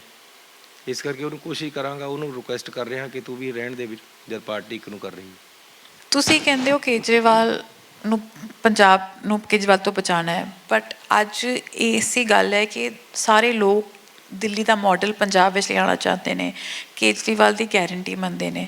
ਸੋ ਉਹਨਾਂ ਲੋਕਾਂ ਨੂੰ ਤੁਸੀਂ ਕੀ ਬੋਲੋਗੇ ਕਿ ਪੰਜਾਬ ਦਾ ਮਾਡਲ ਬੈਟਰ ਹੈ ਕਿ ਦਿੱਲੀ ਦਾ ਮਾਡਲ, ਜੇ ਇਹਨਾਂ ਨੂੰ ਦੋਨਾਂ ਨੂੰ ਕੰਪੇਅਰ ਕਰੀਏ? ਪਤਾ ਕਿਆ, ਦਿੱਲੀ ਦੇ ਮਾਡਲ ਦੀ ਗੱਲ ਨਾ ਕਰੋ, ਮੈਨੂੰ ਮੇਰਾ ਦਿਲ ਉਬਲਿਆ ਪਿਆ ਹੈ, ਬਹੁਤ ਦੁੱਖ ਹੈ ਕਿ ਸਾਡੀ ਇੱਕ ਭੈਣ ਸਿੱਖ ਕੁੜੀ ਨੂੰ ਫੜ ਕੇ ਕੁੱਟ ਕੇ ਮੂੰਹ ਕਾਲਾ ਕਰਕੇ ਉਹਦੇ ਬਾਲ ਮੁੰਨਤੇ ਹੈ। ਜੋ ਤਾਂ ਬਲਾਤਕਾਰ ਵੀ ਹੋਇਆ, ਬਲਾਤਕਾਰ ਕਰਤਾ ਹੈ, ਗਲੀ ਗਲੀ ਉਹਨੂੰ ਭਜਾਇਆ ਹੈ। ਇਹ ਦਿੱਲੀ ਮਾਡਲ ਇੱਥੇ ਪੰਜਾਬ 'ਚ ਲੈ ਕੇ ਆਉਣਾ, ਇਹ ਕਰੇਗਾ ਕੇਜਰੀਵਾਲ ਇੱਥੇ ਆ ਕੇ? ਇੱਕ ਸ਼ਬਦ ਸਾਡੀ ਉਸ ਭੈਣ ਦੇ ਹੱਕ ਵਿੱਚ ਇਸ ਬੰਦੇ ਨੇ ਅੱਜ ਤੱਕ ਬੋਲਿਆ ਨਹੀਂ ਹੈ, ਜਿਹੜੀ ਨੂੰ ਦਿੱਲੀ ਦੇ ਵਿੱਚ ਗਲੀਆਂ ਦੇ ਵਿੱਚ ਘੁਮਾ ਘੁਮਾ ਕੇ ਮਾਰਿਆ, ਜਿਹਦਾ ਸਿਰ ਮੁੰਨ ਕੇ ਮਾਰਿਆ ਹੈ, ਜਿਹਦਾ ਮੂੰਹ ਕਾਲਾ ਕਰਕੇ ਬਲਾਤਕਾਰ ਕਰਿਆ, ਜਿਹਦੇ ਗਲ ਵਿੱਚ ਜੁੱਤੀਆਂ ਦੇ ਹਾਰ ਪਾਏ ਇੱਕ ਸਿੱਖ ਕੁੜੀ ਦੇ। ਸਿੱਖ ਵੀ ਰਹਿਣ ਦਿਓ, ਕੁੜੀ ਤਾਂ ਹੈ, ਸਾਡੀ ਭੈਣ ਤਾਂ ਹੈ, ਇੱਕ ਕਿਸੇ ਦੀ ਧੀ ਤਾਂ ਹੈ। ਤੁਸੀਂ ਉਹਦੇ ਹੱਕ 'ਚ ਬੋਲੇ? ਤੁਸੀਂ ਇੱਕ ਗੱਲ ਵੀ ਕਰੀ ਕੇਜਰੀਵਾਲ ਜੀ? ਆ ਇੱਥੇ ਦੂਸਰਾ ਫਿਰਦਾ ਹੈ, ਚੱਡਾ ਫਿਰਦਾ ਹੈ, ਭਗਵੰਤ ਮਾਨ ਫਿਰਦਾ ਹੈ, ਤੁਹਾਡੀ ਪਾਰਟੀ ਦੀ ਸਰਕਾਰ ਹੈ, ਬੋਲੋ ਤਾਂ ਸਹੀ ਕੁੜੀ ਦੇ ਹੱਕ ਦੇ ਵਿੱਚ। ਕੁੜੀਆਂ ਨੂੰ ਇੱਥੇ 1000 ਰੁਪਇਆ ਦੇਣਾ ਚਾਹੁੰਦੇ ਹੋ, ਉੱਥੇ ਬਲਾਤਕਾਰ ਹੋ ਰਹੇ ਉਹਦੇ ਬਾਰੇ ਗੱਲ ਨਹੀਂ ਕਰਦੇ। ਕਿਆ ਦੁੱਖ ਨਹੀਂ ਹੁੰਦਾ? ਕਿਹੜੇ ਮਾਡਲ ਦੀ ਗੱਲ ਕਰਦੇ ਹੋ? ਦਿੱਲੀ ਵਿੱਚ ਵੜਦੇ ਸਾਰ, ਤੁਸੀਂ ਕਰਨਾਲ ਕੰਨੀ ਤੇ ਜਾਓ, ਇੱਧਰਲੇ ਪਾਸੇ ਨੂੰ ਨਿਗਾਹ ਮਾਰੋ, ਵੜਦੇ ਸਾਰ ਬੜੇ ਬੜੇ ਢੇਰ ਗੰਦ ਦੇ ਲੱਗੇ ਹੋਏ। ਉਹ ਗੰਦੀ ਦਿੱਲੀ ਦੇ ਵਿੱਚ ਜਾਣਾ? ਤੁਸੀਂ ਇੱਕ ਵੀ ਪੰਜਾਬੀ ਤੋਂ ਇਹ ਕਹਾ ਦਿਓ ਮੈਂ ਦਿੱਲੀ ਰਹਿਣਾ ਚਾਹੁੰਦਾ, ਮੈਂ ਕਹਿੰਦਾ ਦਿੱਲੀ ਮਾਡਲ ਤੁਸੀਂ ਅਡਾਪਟ ਕਰ ਲਓ। ਇੱਕ ਵੀ ਪੰਜਾਬੀ ਤੋਂ ਪੰਜਾਬ ਦੇ ਵਿੱਚ ਇਹ ਕਹਾ ਦਿਓ ਵੀ ਤੈਨੂੰ ਦਿੱਲੀ ਪਲਾਟ ਲੈ ਕੇ ਦਿੰਦੇ, ਦਿੱਲੀ ਰਹੇਗਾ? ਜੇ ਉਹ ਮੰਨ ਜਾਵੇ, ਮੈਂ ਕਹਿੰਦਾ ਤੁਸੀਂ ਸਾਰਾ ਕੁਝ ਕੇਜਰੀਵਾਲ ਨੂੰ ਦੇ ਦਿਓ। ਦਿੱਲੀ ਦੇ ਨੂੰ ਕਿਸੇ ਨੂੰ ਪੁੱਛ ਲਓ, ਯਾਰ ਤੈਨੂੰ ਪੰਜਾਬ ਦੇ ਖੇਤਾਂ ਵਿੱਚ ਪਲਾਟ ਲੈ ਕੇ ਦਈਏ, ਤੈਨੂੰ ਯਾਰ ਚੰਡੀਗੜ੍ਹ ਪਲਾਟ ਲੈ ਕੇ ਦਈਏ, ਉਹ ਕਹੇਗਾ ਚਲੋ ਯਾਰ। ਇਹ ਦਿੱਲੀ ਤੋਂ ਕਿਉਂ ਆ ਰਿਹਾ ਇੱਥੇ? ਇਹਨਾਂ ਨੂੰ ਲੱਗਦਾ ਕਿ ਸੋਨੇ ਦੀ ਚਿੜੀਆ ਅਸੀਂ ਸਾਹਮਣੇ। ਉਹ ਕਹਿੰਦੇ ਕਿ ਅਸੀਂ ਸਕੂਲਾਂ ਦਾ, ਅਰੇ ਸੁਣੋ, ਸਕੂਲਾਂ ਦਾ ਕੀ ਹਾਲ ਹੈ? 1000 ਸਕੂਲ ਹੈ, ਸਾਡੇ ਪਾਸ 25000 ਸਕੂਲ ਹੈ ਪੰਜਾਬ ਦੇ ਵਿੱਚ। ਸਾਡੇ ਮਾਡਲ ਸਕੂਲ ਦੇਖੋ, ਅਸੀਂ ਵੀ ਇੰਪਰੂਵਮੈਂਟ ਕਰਾ ਰਹੇ ਸਕੂਲਾਂ ਦੇ ਵਿੱਚ। ਉੱਥੇ ਖੇਤੀ, ਜਿਹੜੇ ਪਿੰਡ ਹੈ, ਕਿਸੇ ਕਿਸਾਨ ਨੂੰ ਬਿਜਲੀ ਫ੍ਰੀ ਹੈ? ਪੁੱਛੋ ਕੇਜਰੀਵਾਲ ਨੂੰ। ਸਭ ਤੇ ਕਿਸਾਨਾਂ ਤੇ ਬਿੱਲ ਲੈਂਦਾ ਹੈ, ਕਿਉਂ ਲੈਂਦਾ ਬਈ ਤੂੰ? ਅਸੀਂ ਤਾਂ ਕਿਸਾਨਾਂ ਨੂੰ ਬਿਜਲੀ ਫ੍ਰੀ ਕਰੀ ਵੀ ਹੈ, 10,000 ਕਰੋੜ ਰੁਪਈਆ ਜਾਂਦਾ ਹੈ, ਉੱਥੇ ਇੱਕ ਪੈਸਾ ਨਹੀਂ ਜਾਂਦਾ। ਉੱਥੇ ਦੀਆਂ ਪਿੰਡਾਂ ਦੀਆਂ ਸੜਕਾਂ ਦਾ ਹਾਲ ਦੇਖੋ, ਬੁਰਾ ਹਾਲ ਹੈ। ਦਿੱਲੀ ਦੇ ਵਿੱਚ ਜਿਹੜਾ ਪੈਸਾ ਦਿੱਲੀ ਦੇ ਅੰਦਰ ਲੱਗਦਾ, ਉਹ ਰਾਜਧਾਨੀ ਕਰਕੇ ਲੱਗਦਾ ਹੈ। ਦੇਸ਼ ਦੀ ਰਾਜਧਾਨੀ ਹੈ, ਕੇਂਦਰ ਸਰਕਾਰ ਆਪਣੀ ਰਾਜਧਾਨੀ ਨੂੰ ਸੋਹਣੀ ਬਣਾਉਣ ਵਾਸਤੇ ਲਾਉਂਦਾ ਹੈ। ਪਿੰਡਾਂ ਦੇ ਵਿੱਚ ਨਹੀਂ ਲੱਗਦਾ, ਕੋਈ ਕੇਜਰੀਵਾਲ ਨੇ ਪੈਸਾ ਨਹੀਂ ਲਗਾਇਆ, ਕੋਈ ਕਿਸੇ ਤਰ੍ਹਾਂ ਦੀ ਸੁਵਿਧਾ ਉੱਥੇ ਨਹੀਂ ਹੈ। ਉੱਥੇ ਜਾ ਕੇ ਤੁਸੀਂ ਦੇਖੋ, ਮਾਰਕੀਟਾਂ ਦੇ ਵਿੱਚ ਗੰਦ ਪਿਆ ਹੁੰਦਾ ਹੈ, ਕੋਈ ਸਫਾਈ ਨਹੀਂ ਹੈ। ਕੇਜਰੀਵਾਲ ਉੱਥੇ ਕਰਦਾ ਕਿਆ ਹੈ? 2 ਏਕੜ ਜਿੰਨੀ ਜਗ੍ਹਾ ਜਿਹਦੇ ਵਿੱਚ ਰਹਿੰਦਾ ਹੈ, ਕਿੰਨੀਆਂ ਹੀ ਕੋਠੀਆਂ ਲਈਆਂ ਵੀ ਹੈ। ਮੈਨੂੰ ਤਨਖਾਹ ਮਿਲਦੀ 1 ਲੱਖ ਰੁਪਈਆ, ਕੇਜਰੀਵਾਲ ਨੂੰ ਮਿਲਦੀ 2.5 ਲੱਖ। ਤਨਖਾਹਾਂ ਸਾਰੇ ਐਮਐਲਏ ਦੀਆਂ 4 ਗੁਣਾ ਕਰ ਲਈਆਂ ਨੇ ਆਪਣਿਆਂ ਦੀਆਂ। ਜਿਹੜਾ ਕਹਿੰਦਾ ਜੀ ਮੈਂ ਬਹੁਤ ਸਮਾਜਵਾਦੀ ਹਾਂ, ਕਿਹੜੇ ਤੁਸੀਂ ਮਾਡਲ ਦੀ ਗੱਲ ਕਰਦੇ ਹੋ? ਦਿੱਲੀ ਦਾ ਮਾਡਲ ਇੱਥੇ ਲਿਆ ਕੇ ਤੁਸੀਂ ਪੰਜਾਬ ਬਰਬਾਦ ਕਰਨਾ ਹੈ? ਬਿਜਲੀ ਸਸਤੀ ਕਰਤੀ ਹੈ। ਬਿਜਲੀ ਸਾਡੇ ਨਾਲੋਂ ਸਸਤੀ ਹੋਵੇ ਤਾਂ ਮੈਂ ਛੱਡ ਦਾਂਗਾ ਸਾਰਾ ਕੁਝ। 3 ਰੁਪਏ ਸਸਤੀ ਬਿਜਲੀ ਹੈ ਸਾਡੀ, ਹੁਣ ਕੀਤੀ ਮੈਂ 3 ਮਹੀਨੇ ਹੋ ਗਏ। ਤੁਸੀਂ ਲੋਕਾਂ ਨੇ ਜਾ ਕੇ ਦੇਖੋ ਪਿਛਲੇ ਰੇਟ ਦੇ ਨਾਲ ਤੇ ਅੱਜ ਦੇ ਰੇਟ 'ਚ ਕਿੰਨਾ ਫਰਕ ਹੈ। ਸਾਰੇ ਬਕਾਏ ਮਾਫ ਕੀਤੇ, ਇਹਨੇ ਕਰੇ ਦਿੱਲੀ ਦੇ ਵਿੱਚ ਕਿਸੇ ਦਾ ਬਕਾਇਆ ਮਾਫ? ਜਿੰਨੇ ਲੋਕਾਂ ਦੇ 2 ਕਿਲੋਵਾਟ ਤੱਕ ਦੇ 51 ਲੱਖ ਕੰਜ਼ਿਊਮਰ ਹੈ, ਜਿੰਨੇ ਬਕਾਏ ਖੜੇ ਸੀ 1500 ਕਰੋੜ ਰੁਪਇਆ ਲੋਕਾਂ ਦੇ ਘਰਾਂ 'ਚ ਗਿਆ। ਉਹਨਾਂ ਵੱਲੋਂ ਇੱਕ ਟਰੱਕ ਲਿਆ। ਸੁਣੋ, ਪੈਟਰੋਲ 10 ਰੁਪਏ ਲੀਟਰ ਸਸਤਾ ਕੀਤਾ, ਇਹ ਵੀ ਕਰੇ। ਡੀਜ਼ਲ 5 ਰੁਪਏ ਲੀਟਰ ਸਸਤਾ ਕੀਤਾ, ਇਹ ਵੀ ਕਰੇ। ਪਾਣੀ ਸਾਰੇ ਬਕਾਏ ਮਾਫ ਕੀਤੇ, ਇਹਨੂੰ ਕਹੋ ਕਰੇ। ਪਾਣੀ 50 ਰੁਪਏ ਹੈ, ਉੱਥੇ 250 ਰੁਪਏ ਹੈ ਮਹੀਨੇ ਦਾ, ਇਹਨੂੰ ਕਹੋ ਕਰੇ। ਕਿਹੜੀ ਸੁਵਿਧਾ ਸਾਡੇ ਮੁਕਾਬਲੇ ਵਿੱਚ ਹੈ ਇਹਦੀ? ਉਹ ਕਹਿੰਦਾ ਸਾਡੀ ਸਿਹਤ ਸਹੂਲਤਾਂ ਬਹੁਤ ਮੁਹੱਲਾ ਤੁਸੀਂ ਆਹ ਮਾਡਲ ਦੇਖੋ, ਪਾਣੀ ਸਸਤਾ, ਬਿਜਲੀ ਸਸਤੀ, ਪੈਟਰੋਲ ਸਸਤਾ, ਡੀਜ਼ਲ ਸਸਤਾ, ਹਰ ਚੀਜ਼ ਸਸਤੀ। ਪਿੰਡਾਂ ਦੇ ਪਾਣੀ ਦੀਆਂ ਟੈਂਕੀਆਂ ਸਭ ਦੇ ਬਕਾਏ ਮਾਫ ਕਰਤੇ ਹੈ। ਅੱਗੇ ਨੂੰ ਬਿੱਲ ਨਹੀਂ ਆਣਾ ਪਾਣੀ ਦੀ ਟੈਂਕੀ ਦਾ, ਇਹ ਅਸੀਂ ਕੀਤਾ ਹੈ। ਪੁੱਛੋ ਇਹਨੂੰ, ਕਰੇ ਆ ਕੇ ਮੇਰੇ ਨਾਲ ਡਿਬੇਟ ਕਰ ਲੈ। ਤੁਸੀਂ ਡਿਬੇਟ ਲਈ ਤਿਆਰ ਹੋਗੇ? ਮੈਂ ਕਹਿੰਦਾ ਜੀ ਮੈਂ ਉਹ ਬੰਦਾ ਹੀ ਕੁਝ ਨਹੀਂ ਹੈ, ਉਹਦੇ ਨਾਲ ਕਾਹਦੀ ਡਿਬੇਟ ਹੈ? ਇਹ ਬੰਦੇ ਹੀ ਕੁਝ ਨਹੀਂ ਹੈ। ਭਗਵੰਤ ਮਾਨ ਨੂੰ ਕਹੋ ਮੇਰੇ ਨਾਲ ਡਿਬੇਟ ਕਰੇ, ਕੋਈ ਕਰ ਲੈਣਾ ਚੋਂ। ਭਗਵੰਤ ਮਾਨ ਨਾਲ ਡਿਬੇਟ ਲਈ ਤਿਆਰ ਹੋ? ਉਹ ਮੈਂ ਕਹਿੰਦਾ ਜੀ ਮੈਂ ਕਿਸੇ ਨਾਲ ਵੀ ਤਿਆਰ ਹਾਂ, ਕਿਉਂਕਿ ਸਾਡੇ ਦਿਲ ਸੱਚੇ ਹੈ। ਅਸੀਂ ਲੋਕਾਂ ਦੇ ਬੰਦੇ ਹੈ, ਅਸੀਂ ਲੋਕਾਂ ਦੇ ਵਿੱਚ ਮਿੱਟੀ 'ਚ ਪਲੇ ਹੋਏ ਹੈ। ਮੈਂ ਨਾਲੀ 'ਚ ਉੱਠ ਕੇ ਆਇਆ ਹੋਇਆ ਹੈ। ਅੱਜ ਲੋਕਾਂ ਨੇ ਇੰਨਾ ਮਾਣ ਦੇਤਾ, ਮੁੱਖ ਮੰਤਰੀ ਬਣਾਤਾ, ਇਸ ਤੋਂ ਬਾਅਦ ਮੈਨੂੰ ਹੋਰ ਕਿਆ ਚਾਹੀਦਾ ਹੈ? ਹੋਰ ਮੈਨੂੰ ਕੁਝ ਨਹੀਂ ਚਾਹੀਦਾ। ਕੁਛ ਨਾ ਬਣਾਓ, ਪੰਜਾਬ ਦੀ ਸੇਵਾ ਕਰਨੀ ਹੈ। ਮੇਰੇ ਸਵਾਲ ਦਿੰਦੇ ਕਿਆ ਹੈ? ਸਾਰਾ ਕੁਝ ਅਸੀਂ ਇੱਥੇ ਮਾਫ ਕੀਤਾ ਹੈ। ਇਹਨਾਂ ਦੇ ਗਰੰਟੀ ਕਾਰਡ ਘਰ ਪਏ ਫੇਲ ਹੋ ਗਏ। ਇਹਨਾਂ ਨੇ ਗਰੰਟੀ ਕਾਰਡ ਬਿਜਲੀ ਦੇ ਦਿੱਤੇ, ਸਾਰੇ ਲੈਪਸ ਹੋ ਗਏ ਘਰੇ ਪਏ। ਪਾਣੀ ਦੇ ਦਿੱਤੇ, ਸਾਰੇ ਲੈਪਸ ਹੋ ਗਏ ਪਏ। ਕਿਹੜੇ ਮਾਡਲ ਦੀ ਗੱਲ ਕਰਦੇ ਹੈ? ਮਾਡਲ ਸਾਡੇ ਕੋਲ ਹੈ, ਪੰਜਾਬੀਆਂ ਦੇ ਸਿੱਖਣ। ਇਹ ਸਾਨੂੰ ਕਿਆ ਸਿਖਾਉਣਗੇ ਬਾਹਰ ਤੋਂ ਆ ਕੇ? ਪੰਜਾਬੀਆਂ ਨੇ ਦੁਨੀਆ ਕਾਇਮ ਕਰਤੀ ਬਾਹਰ ਜਾ ਕੇ। ਕੈਨੇਡਾ ਕਾਮਯਾਬ ਕਰਤਾ, USA ਕਾਮਯਾਬ ਕਰਤਾ। ਕਿੱਥੇ ਕਿੱਥੇ ਗਏ ਪੰਜਾਬੀ? ਬਾਹਰਲੇ ਦੇਸ਼ ਸੂਬਿਆਂ ਦੇ ਵਿੱਚ ਪੰਜਾਬੀ ਕਾਮਯਾਬ ਹੈ। ਇਹ ਸਾਨੂੰ ਕਿਆ ਕਾਮਯਾਬ ਕਰੇਗਾ ਇੱਥੇ ਆ ਕੇ? ਇਹ ਪੰਜਾਬ ਹੈ, ਪੰਜਾਬ ਨੂੰ ਬਦਨਾਮ ਕਰਨ ਦੀ ਕੋਸ਼ਿਸ਼ ਨਾ ਕਰੇ। ਸਾਨੂੰ ਦਿੱਲੀ ਮਾਡਲ ਨਹੀਂ ਚਾਹੀਦਾ, ਸਾਡੇ ਪੰਜਾਬ ਮਾਡਲ ਬਹੁਤ ਅੱਛਾ ਹੈ। ਪੰਜਾਬ ਨੂੰ ਬਦਨਾਮ ਕਰਨ ਵਿੱਚ ਸੁਖਬੀਰ ਸਿੰਘ ਬਾਦਲ ਕਹਿੰਦੇ ਕਿ ਐਸੀ 800 ਬੱਸਾਂ ਪਾਈਆਂ 3 ਮਹੀਨਿਆਂ 'ਚ ਤਿਆਰ ਕਰਕੇ ਚਲਾਤੀਆਂ। ਸੁਖਬੀਰ ਉਹਨਾਂ ਦੇ ਟਾਈਮ ਟੇਬਲ ਪਿੱਛੇ ਕਰਦੇ, ਸਰਕਾਰੀ ਮੂਹਰੇ ਕਰਤੀਆਂ। ਇਹ ਕਿਆ ਕਰਦਾ ਹੈ? ਦਿੱਲੀ ਦੇ ਵਿੱਚ ਸਿਰਫ ਸੁਖਬੀਰ ਉਹਨਾਂ ਦੀ ਬੱਸਾਂ ਨੂੰ ਵੜਨ ਦਿੰਦਾ ਹੈ, ਪੰਜਾਬ ਦੀ ਸਰਕਾਰ ਦੀ ਨੂੰ ਨਹੀਂ ਵੜਨ ਦਿੰਦਾ। ਇਹ ਜਿਹੜਾ ਤੁਹਾਡਾ ਬਹੁਤ ਸੱਚਾ ਬਣਦਾ ਆਪਣੇ ਆਪ 'ਚ ਦਿੱਲੀ ਦਾ ਮੁੱਖ ਮੰਤਰੀ। ਸੁਖਬੀਰ ਸਿੰਘ ਬਾਦਲ ਦਾ ਇੱਕ ਇਲਜ਼ਾਮ ਹੈ ਕਿ ਵੀ ਕਾਂਗਰਸ ਨੇ ਪੰਜਾਬ ਨੂੰ ਬਦਨਾਮ ਕਰਤਾ, ਕਹਿ ਕੇ ਇੱਥੇ ਨਸ਼ੇ ਨੇ। ਤੇ ਕੇਜਰੀਵਾਲ ਵੀ ਕਹਿੰਦੇ ਮੈਂ ਆ ਕੇ ਨਸ਼ੇ ਤੋੜਦਾ, ਨਸ਼ੇ ਖਤਮ ਕਰ ਦਾਂਗਾ। ਲੱਗਤੇ ਕੈਪਟਨ ਸਾਹਿਬ ਨੇ ਤੋੜਨ ਦੀ ਕਿਹਾ। ਜਦ ਸੁਖਬੀਰ ਉਹਨਾਂ ਦਾ ਰਾਜ ਸੀਗਾ, ਹੈ ਨਹੀਂ ਸੀ ਨਸ਼ੇ? ਤੁਸੀਂ ਦੱਸੋ। ਪਰ ਹੁਣ ਵੀ ਕਿੰਨੀਆਂ ਕੁੱਖਾਂ ਗਲ ਗਈਆਂ ਮਾਵਾਂ ਦੀਆਂ, ਉਹਨਾਂ ਦਾ ਹਿਸਾਬ ਲੈ ਰਿਹਾ ਮੈਂ ਇਹਨਾਂ ਤੋਂ। ਕਿੰਨੇ ਨੌਜਵਾਨ ਮਰ ਗਏ ਪੰਜਾਬ ਦੇ ਵਿੱਚ, ਉਹਨਾਂ ਦਾ ਹਿਸਾਬ ਕਿਤਾਬ ਲੈ ਰਿਹਾ। ਕਿੰਨੇ ਓਵਰਡੋਜ਼ 'ਚ ਮਰ ਗਏ, ਮੇਰੇ ਇਲਾਕੇ ਦੇ ਵੀ ਮਰੇ, ਉਹਨਾਂ ਦਾ ਹਿਸਾਬ ਕਿਤਾਬ ਲੈਣਾ ਹੈ ਮਜੀਠੀਏ ਤੋਂ। ਤਾਂ ਹੀ ਸੁਪਰੀਮ ਕੋਰਟ ਤੱਕ ਬਰੀ ਨਹੀਂ, ਉਹ ਜ਼ਮਾਨਤਾਂ ਨਹੀਂ ਹੋ ਰਹੀਆਂ। ਕੇਜਰੀਵਾਲ ਤਾਂ ਮਾਫੀ ਮੰਗ ਕੇ ਭੱਜ ਗਿਆ ਕਿ ਉਸ ਤੋਂ। ਇਹ ਤਾਂ ਮੰਨ ਗਿਆ ਕਿ ਜੀ ਤੁਸੀਂ ਠੀਕ ਹੋ, ਮੈਨੂੰ ਛੱਡ ਦਿਓ, ਤੁਸੀਂ ਹੋਰ ਜੋ ਮਰਜ਼ੀ ਕਰੀ ਜਾਓ। ਅਜਿਹੇ ਲੀਡਰ ਹੁੰਦੇ ਹੈ ਮਾਫੀ ਮੰਗ ਕੇ ਭੱਜਣ ਵਾਲੇ, ਅਜਿਹੇ ਲੀਡਰ ਹੁੰਦੇ ਹੈ। ਔਰ ਭਗਵੰਤ ਮਾਨ ਤਾਂ ਕਹਿੰਦਾ ਜੀ ਨਸ਼ਾ ਠੀਕ ਹੀ ਹੈ, ਸ਼ਰਾਬ ਪੀਂਦੇ ਹੀ ਹੁੰਦੇ, ਮੈਂ ਵੀ ਪੀਂਦਾ। ਯਾਰ ਲੀਡਰ ਥੋੜ੍ਹਾ ਪੀਂਦੇ ਹੁੰਦੇ ਹੈ। ਤੁਸੀਂ ਲੀਡਰ ਕਾਹਦੇ ਹੋ ਜੇ ਸ਼ਰਾਬ ਪੀਂਦੇ ਹੋ ਸਾਰਾ ਦਿਨ? ਫਿਰ ਤਾਂ ਆਮ ਲੋਕਾਂ ਵਰਗੇ ਤੁਸੀਂ ਵੀ ਹੋ ਗਏ। ਤੁਸੀਂ ਸੇਧ ਦੇਣੀ ਹੈ ਸਮਾਜ ਨੂੰ ਆਪਣੇ ਕਰੈਕਟਰ ਵਿੱਚੋਂ। ਜੇ ਤੁਸੀਂ ਇਹ ਕਹਿੰਦੇ ਹੋ ਕਿ ਸਾਰੀ ਦੁਨੀਆ ਪੀਂਦੀ ਹੈ ਤਾਂ ਮੈਂ ਵੀ ਧੁੱਤ ਹੁੰਦਾ ਸ਼ਾਮ ਨੂੰ, ਮੇਰੀ ਗੱਡੀ ਉਲਟ ਗਈ ਤਾਂ ਸਾਰੇ ਜਿਹੜੇ ਸ਼ਰਾਬੀ ਉਹ ਨਿਕਲੇ ਵਿੱਚ। ਤੇ ਆ ਥੋੜ੍ਹੇ ਦਿਨਾਂ ਬਾਅਦ ਪਹਿਲਾਂ ਇਹਦੀ ਗੱਡੀ ਉਲਟੀ, ਸਾਰੇ ਜਾਣੇ ਧੁੱਤ ਸ਼ਰਾਬੀ ਨਿਕਲੇ ਵਿੱਚ, ਤੇ ਪਤਾ ਹੀ ਨਹੀਂ ਲੱਗੇ ਕਿੱਧਰ ਹੋ ਗਿਆ। ਉਹ ਕਹਿੰਦਾ ਯਾਰ ਕਿਆ ਹੋ ਗਿਆ, ਐਂ ਬੌਂਦਲੇ ਜੇ ਫਿਰਦੇ ਸਾਰੇ। ਯਾਰ ਇਹ ਕੋਈ ਪਿਕਚਰ ਬਣਾ ਰਹੇ ਹੋ ਤੁਸੀਂ?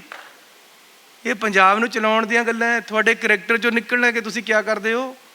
ਤੁਹਾਡਾ ਕਰੈਕਟਰ ਇਹ ਹੈ ਕਿ ਤੁਸੀਂ ਨਾ ਪਰਿਵਾਰ ਆਪਣਾ ਰੱਖਿਆ, ਨਾ ਤੁਸੀਂ ਅਨਾਥ ਕਰਤੇ ਆਪਣੇ ਬੱਚੇ। ਤੁਸੀਂ ਫਿਰ ਸ਼ਰਾਬੀ ਆਪਣੇ ਆਪ ਨੂੰ ਦੱਸ ਕੇ ਕਹਿੰਦੇ ਹੋ ਕਿ ਸ਼ਰਾਬ ਬਹੁਤ ਵਧੀਆ ਚੀਜ਼ ਹੁੰਦੀ ਹੈ। ਮੈਂ ਕਹਿ ਰਿਹਾ ਕਿ ਹਰੇਕ ਪਿੰਡ ਦੀ ਜੂਹ ਪਰ ਜਿਹੜਾ ਠੇਕਾ ਉਹਨੂੰ ਚੱਕਣਾ ਹੈ। ਧੀਆਂ ਭੈਣਾਂ ਨੇ ਲੰਘਣਾ ਹੁੰਦਾ, ਮੂਹਰੇ ਠੇਕਾ ਕਰਿਆ ਹੋਇਆ। ਮੈਂ ਤਾਂ ਇਹ ਪਿੰਡਾਂ ਵਾਲੇ ਠੇਕੇ ਪਹਿਲਾਂ ਚੱਕਣੇ, ਜਿੱਦਣ ਮੈਨੂੰ ਮੌਕਾ ਮਿਲ ਗਿਆ, ਚਾਹੇ ਕੋਈ ਗੁੱਸਾ ਕਰੇ ਚਾਹੇ ਗਿੱਲਾ ਕਰੇ। ਯਾਰ ਦੂਰ ਕਰੋ ਪਿੰਡ ਦੇ ਠੇਕੇ। ਧੀਆਂ ਭੈਣਾਂ ਕਿੱਥੇ ਲੰਘਣਗੀਆਂ? ਉੱਥੇ ਦਾਰੂ ਪੀ ਰਹੇ ਹੁੰਦੇ ਮੂਹਰੇ ਬੈਠੇ। ਮੇਰੇ ਸਵਾਲ ਅਰੇ ਕਹਿ ਰਹੇ ਜੀ ਇਹ ਸ਼ਰਾਬ ਚੰਗੀ ਹੁੰਦੀ ਹੈ। ਮੈਂ ਹੈਰਾਨ ਹੈ, ਇਹ ਲੀਡਰ ਦੇ ਕਰੈਕਟਰ ਹੁੰਦੇ ਆ? ਇਹ ਭਗਤ ਸਿੰਘ ਨੂੰ ਸਲਾਮ ਕਰਨੇ ਵਾਲੇ ਬੰਦੇ ਆ। ਪੀਲੀ ਪੱਗ ਬੰਨ੍ਹ ਲੈਂਦੇ ਦਾਰੂ ਪੀ ਕੇ। ਫਿਰ ਭਗਤ ਸਿੰਘ ਕਹਿੰਦੇ ਸਾਡੇ ਨਾਲ ਹੈ। ਯਾਰ ਭਗਤ ਸਿੰਘ ਤੁਹਾਡੇ ਨਾਲ ਕਿੱਥੇ ਤੇ ਆ ਜਾਏਗਾ? ਇਹ ਆ ਗਿਆ ਤਾਂ ਤੁਹਾਨੂੰ ਸਭ ਤੋਂ ਪਹਿਲਾਂ ਗੋਲੀ ਮਾਰੇਗਾ। ਮੇਰੇ ਸਵਾਲ ਖਤਮ ਹੋ ਰਹੇ ਆ ਤੇ ਹੁਣ ਆਡੀਅנס ਤੇ ਥੋੜੇ ਸਵਾਲ ਲੈ ਸਕੀਏ। ਪਹਿਲਾ ਸਵਾਲ ਤਾਂ ਮੇਰਾ ਹੀ ਹੈ। ਕੇਜਰੀਵਾਲ ਸਾਹਿਬ ਦੀ ਆਪਾਂ ਗੱਲ ਕਰ ਰਹੇ ਹਾਂ, ਗਰੰਟੀ ਦੇ ਰਹੇ ਨੇ ਪੰਜਾਬ ਦੀ ਆਵਾਮ ਨੂੰ, ਗਰੰਟੀ ਤੇ ਗਰੰਟੀ। ਪੰਜਾਬ ਦੇ ਸ਼ਹਿਰਾਂ ਨੂੰ ਵੀ ਗਰੰਟੀ ਦਿੱਤੀ ਹੈ, ਸਾਫ਼ ਸਫਾਈ ਦੀ ਗਰੰਟੀ ਦਿੱਤੀ ਹੈ, ਤੇ ਉਹਨਾਂ ਵੱਲੋਂ ਇਹ ਵੀ ਗਰੰਟੀ ਦਿੱਤੀ ਗਈ ਕਿ ਸਰਕਾਰ ਬਣਨ ਤੇ ਜਿਹੜੀਆਂ ਤਾਰਾਂ ਨੇ ਉਹ ਵੀ ਅੰਡਰਗਰਾਉਂਡ ਕੀਤੀਆਂ ਜਾਣਗੀਆਂ। ਪਹਿਲਾਂ ਤਾਂ ਇਹੀ ਹੈ ਕਿ ਕੇਜਰੀਵਾਲ ਸਾਹਿਬ ਵੱਲੋਂ ਜਿਹੜੀਆਂ ਗਰੰਟੀਆਂ ਦਿੱਤੀਆਂ ਜਾ ਰਹੀਆਂ ਨੇ ਉਸ ਤੇ ਤੁਸੀਂ ਕੀ ਕਹੋਗੇ? ਪਹਿਲਾਂ ਤਾਂ ਭੈਣ ਜੀ ਗੱਲ ਸਮਝ ਲਓ ਕਿ ਉਹ ਦਿੱਲੀ ਦਾ ਮੁੱਖ ਮੰਤਰੀ ਹੈ, ਪੰਜਾਬ ਦਾ ਬਣਨੇ ਨੂੰ ਫਿਰਦਾ ਹੈ। ਕੋਈ ਗਰੰਟੀਆਂ ਬਹੁਤੀਆਂ ਤਾਂ ਉਹਦੀਆਂ ਲੈਪਸ ਹੋ ਗਈਆਂ, ਕਿਉਂਕਿ ਸਾਰਾ ਕੁਝ ਅਸੀਂ ਕਰਤਾ। ਉਹਨੂੰ ਤਕਲੀਫ ਇਹ ਹੁੰਦੀ ਸੀ ਕਿ ਜਿਹੜਾ ਉਹਨੇ ਅਨਾਉਂਸ ਕਰਨ ਆਉਣਾ ਹੁੰਦਾ ਸੀ ਉਹ ਪਹਿਲਾਂ ਹੋਇਆ ਵਾ ਹੁੰਦਾ ਸੀ, ਜਾਂ ਤਾਂ ਰਸਤੇ 'ਚ ਮੁੜਨਾ ਪੈਂਦਾ ਸੀ ਜਾਂ ਘਰ ਪੇ ਗਰੰਟੀ ਕਾਰਡ ਲੈਪਸ ਹੋ ਗਏ। ਤੁਸੀਂ ਕਹਿੰਦੇ ਹੋ ਸਫਾਈ ਦੀ ਗਰੰਟੀ ਦਿੰਦਾ ਹੈ। ਮੈਂ ਕਹਿੰਦਾ ਵੀ ਦਿੱਲੀ ਤੇ ਵੜਦੇ ਸਾਰੇ ਇੱਧਰਲੇ ਪਾਸੇ ਜਿਹੜੇ ਐਡੇ ਵੱਡੇ ਢੇਰ ਗੰਦਗੀ ਦੇ ਲੱਗੇ ਹੋਏ, ਪਹਿਲਾਂ ਉਹ ਸਾਫ਼ ਕਰਕੇ ਆ ਜਾਵੇ, ਫਿਰ ਸਾਨੂੰ ਇੱਥੇ ਦੀ ਗਰੰਟੀ ਦੇਵੇ। ਉਹ ਦਿੱਲੀ ਦੀਆਂ ਸਬਜ਼ੀ ਮਾਰਕੀਟਾਂ ਦੇ ਹੋਰ ਗੰਦਗੀ ਜਿਹੜੀ ਪਈ ਹੈ ਦਿੱਲੀ ਦੇ ਵਿੱਚ, ਨਵੀਂ ਦਿੱਲੀ 'ਚ ਆਪਾਂ ਜਾਂਦੇ ਹਾਂ ਸੋਹਣੀ ਲੱਗਦੀ ਹੈ, ਕਿਉਂਕਿ ਉੱਥੇ ਬਾਹਰਲੇ ਦੇਸ਼ਾਂ ਦੇ ਦਫ਼ਤਰ ਹੈ, ਉੱਥੇ ਪ੍ਰਾਈਮ ਮਿਨਿਸਟਰ ਦਾ ਦਫ਼ਤਰ ਹੈ, ਉੱਥੇ ਹੋਰਾਂ ਦੇ ਦਫ਼ਤਰ ਹੈ। ਉਹਨੂੰ ਦਿੱਲੀ ਕੇਂਦਰ ਸਰਕਾਰ ਦੀ ਜ਼ਿੰਮੇਵਾਰੀ ਸੋਹਣਾ ਰੱਖਣਾ, ਬਾਹਰ ਤੇ ਬੰਦਾ ਨਾ ਸਾਡਾ ਇੰਪਰੈਸ਼ਨ ਅੱਛਾ ਪਵੇ। ਬਾਕੀ ਆਲੇ ਦੁਆਲੇ ਦੀ ਦਿੱਲੀ ਦੇਖੋ, ਪੁਰਾਣੀ ਦਿੱਲੀ ਜਿੱਥੇ ਇਹਦਾ ਰਾਜ ਹੈ, ਗੰਦਗੀ ਦੇ ਢੇਰ ਹੈ ਉੱਥੇ। ਲੋਕ ਇਹਨੂੰ ਗਾਲਾਂ ਕੱਢਦੇ, ਪਾਣੀ ਆਉਂਦਾ ਹੀ ਨਹੀਂ ਹੈ। ਟੈਂਕੀਆਂ ਨਾਲ ਪਾਣੀ ਸਪਲਾਈ ਕਰਦੇ। ਟੈਂਕੀਆਂ ਨਾਲ ਪਾਣੀ ਕਿੱਥੇ ਸਪਲਾਈ ਹੋਇਆ ਕਰਦਾ? ਜਿੱਥੇ ਪਾਣੀ ਦੀ ਸੁਵਿਧਾ ਨਾ ਹੋਵੇ। ਠੀਕ ਹੈ, ਇਹ ਟੈਂਕੀਆਂ ਨਾਲ ਕਰਦੇ। ਸਵਾਲ ਕੌਣ ਪੁੱਛਣਾ ਚਾਹੁੰਦਾ ਹੈਗਾ? ਸਤਿ ਸ਼੍ਰੀ ਅਕਾਲ ਸੀਐਮ ਸਾਹਿਬ। ਸਤਿ ਸ੍ਰੀ ਅਕਾਲ ਜੀ। ਤੁਸੀਂ ਗੱਲ ਕੀਤੀ ਨਵੇਂ ਪੰਜਾਬ ਦੀ, ਸੋਹਣੇ ਪੰਜਾਬ ਦੀ। ਅੱਜ ਵੀ ਪੰਜਾਬ ਵਿੱਚ ਤਕਰੀਬਨ 8% ਲੋਕ ਪਾਵਰਟੀ ਲਾਈਨ ਤੋਂ ਥੱਲੇ ਨੇ। ਜੇ ਪੰਜਾਬ ਦੇ ਲੋਕ ਤੁਹਾਨੂੰ ਦੁਬਾਰਾ ਪੰਜਾਬ ਦੀ ਸੇਵਾ ਕਰਨ ਦਾ ਮੌਕਾ ਦਿੰਦੇ ਹੈ ਤਾਂ ਤੁਸੀਂ ਉਹ ਲੋਕਾਂ ਲਈ ਕਿਹੜੀ ਓਪਰਚੁਨਿਟੀਜ਼ ਜਾਂ ਕਿਹੜੀਆਂ ਸਕੀਮਾਂ ਲੈ ਕੇ ਆਓਗੇ? ਇੱਕ ਮੇਰਾ ਤੁਹਾਡੇ ਕੋਲ ਸਵਾਲ ਹੈ। ਦੇਖੋ, ਜਿਸ ਦਿਨ ਮੈਂ ਬਣਿਆ ਹੀ ਸੀ, ਇੱਕ ਯੂਨੀਵਰਸਿਟੀ 'ਚ ਬੋਲਿਆ ਸੀ, ਮੈਂ ਉਸ ਦਿਨ ਵੀ ਕਿਹਾ ਸੀ ਕਿ ਆਟਾ ਦਾਲ ਦੇ ਨਾਲ ਗਰੀਬੀ ਨਹੀਂ ਚੱਕੀ ਜਾਣੀ। ਮੇਰੇ ਘਰ ਵਿੱਚ ਵੀ ਗਰੀਬੀ ਬਹੁਤ ਰਹੀ ਹੈ। ਗਰੀਬੀ ਚੱਕੀ ਜਾਣੀ ਹੈ ਪੜ੍ਹਾਈ ਦੇ ਨਾਲ। ਕੁਆਲਿਟੀ ਐਜੂਕੇਸ਼ਨ, ਐਜੂਕੇਸ਼ਨ ਇਕੱਲੀ ਨਹੀਂ, ਕੁਆਲਿਟੀ ਐਜੂਕੇਸ਼ਨ ਬੱਚੇ ਨੂੰ ਮਿਲੇਗੀ। ਪਰਿਵਾਰ ਦਾ ਬੱਚਾ ਪੜ੍ਹੇਗਾ, ਪਰਿਵਾਰ ਨੂੰ ਉੱਪਰ ਚੱਕ ਦੇਗਾ। ਸਭ ਤੋਂ ਜ਼ਿਆਦਾ ਜ਼ਰੂਰੀ ਗਰੀਬਾਂ ਨੂੰ ਮੁਫਤ ਪੜ੍ਹਾਈ, ਔਰ ਚੰਗੀ ਪੜ੍ਹਾਈ, ਐਵੇਂ ਰੱਦੀ ਪੜ੍ਹਾਈ ਨਹੀਂ। ਹੁਣ ਕਿਆ ਹੈ, ਦੋ ਸਮਾਜ ਤਿਆਰ ਹੋ ਰਹੇ। ਇੱਕ ਸਮਾਜ ਤਿਆਰ ਹੋ ਰਿਹਾ ਹੈ ਗੌਰਮੈਂਟ ਸਕੂਲਾਂ ਦੇ ਵਿੱਚ, ਇੱਕ ਸਮਾਜ ਤਿਆਰ ਹੋ ਰਿਹਾ ਹੈ ਪ੍ਰਾਈਵੇਟ ਸਕੂਲਾਂ ਦੇ ਵਿੱਚ। ਇੱਕ ਨੇ ਗਰੀਬੇ ਰਹਿਣਾ, ਇੱਕ ਅਮੀਰ ਹੋ ਰਿਹਾ। ਇਹਨਾਂ ਨੂੰ ਬਰਾਬਰਤਾ ਕਰਨੀ ਪੈਣੀ ਹੈ। ਸਰਕਾਰੀ ਸਕੂਲਾਂ ਵਿੱਚ ਵੀ ਉਹੀ ਪੜ੍ਹਾਈ ਮਿਲਣੀ ਚਾਹੀਦੀ ਹੈ ਜਿਹੜੀ ਪ੍ਰਾਈਵੇਟ ਸਕੂਲਾਂ 'ਚ ਮਿਲ ਰਹੀ। ਇਹ ਮੇਰਾ ਟੀਚਾ ਹੈ। 3 ਮਹੀਨੇ 'ਚ ਨਹੀਂ ਕਰ ਸਕਿਆ ਕਿਉਂਕਿ ਸੈਸ਼ਨ ਲੰਘ ਚੁੱਕਿਆ ਸੀ। ਅਗਲੀ ਵਾਰੀ ਜ਼ਰੂਰ ਕਰ ਦਾਂਗਾ ਜੇ ਮੌਕਾ ਮਿਲੇਗਾ।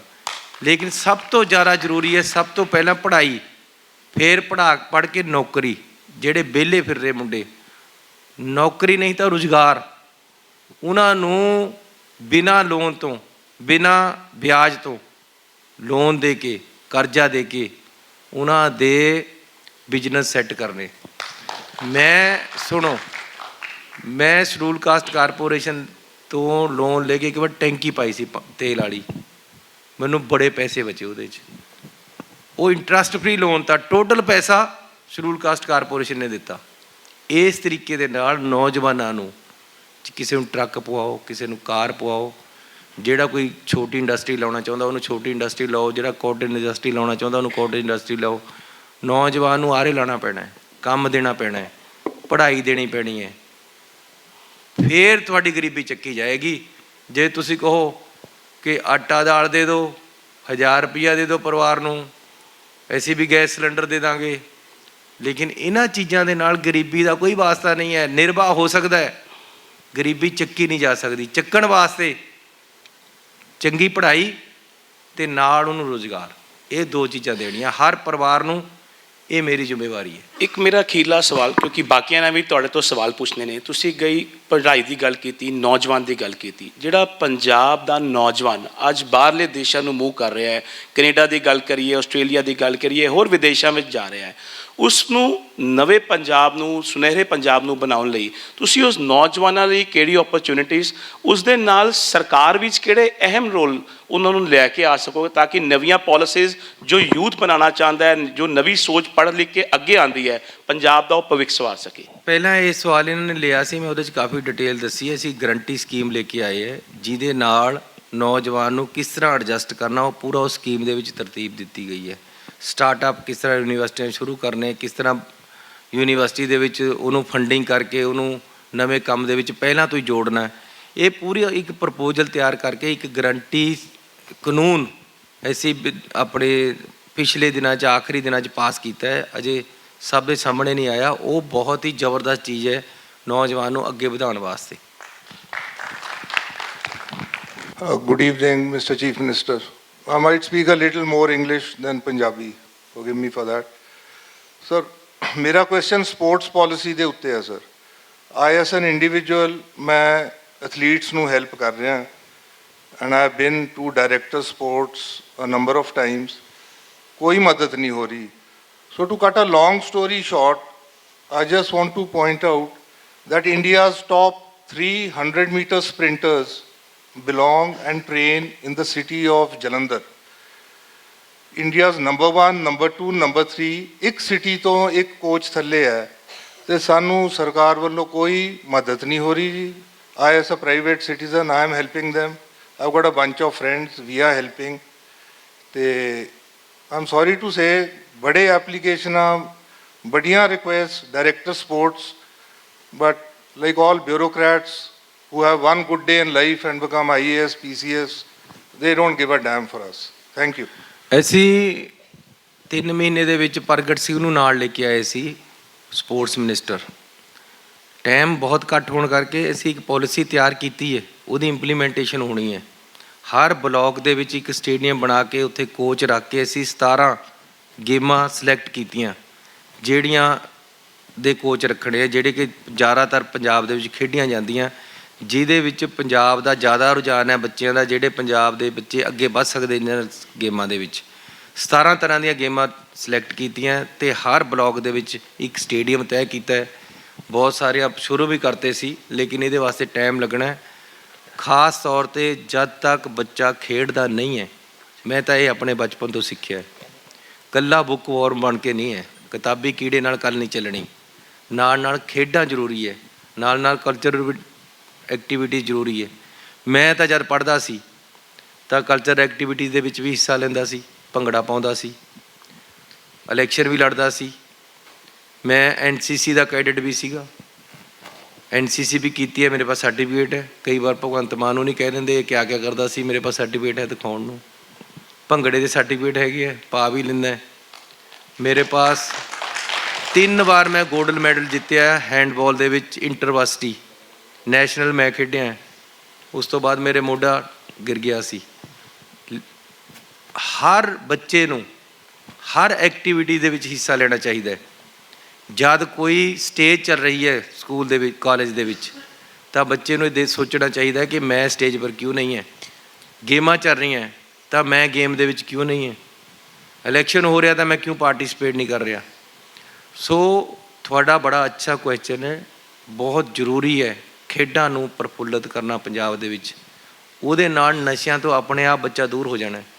ਜਿਹੜਾ ਬੱਚਾ ਗਰਾਊਂਡ ਜਾਣ ਲੱਗ ਜਾਂਦਾ, ਮੈਂ ਗਰਾਊਂਡ 'ਚ ਜਾਂਦਾ ਸੀ, ਨਸ਼ਾ ਕਦੇ ਨਹੀਂ ਕੀਤਾ, ਉਹ ਨਸ਼ਿਆਂ ਤੋਂ ਪਿੱਛੇ ਹਟ ਜਾਂਦਾ, ਕਿਉਂਕਿ ਉਹ ਆਪਣੇ ਸਰੀਰ ਵੱਲ ਦੇਖਣ ਲੱਗ ਜਾਂਦਾ।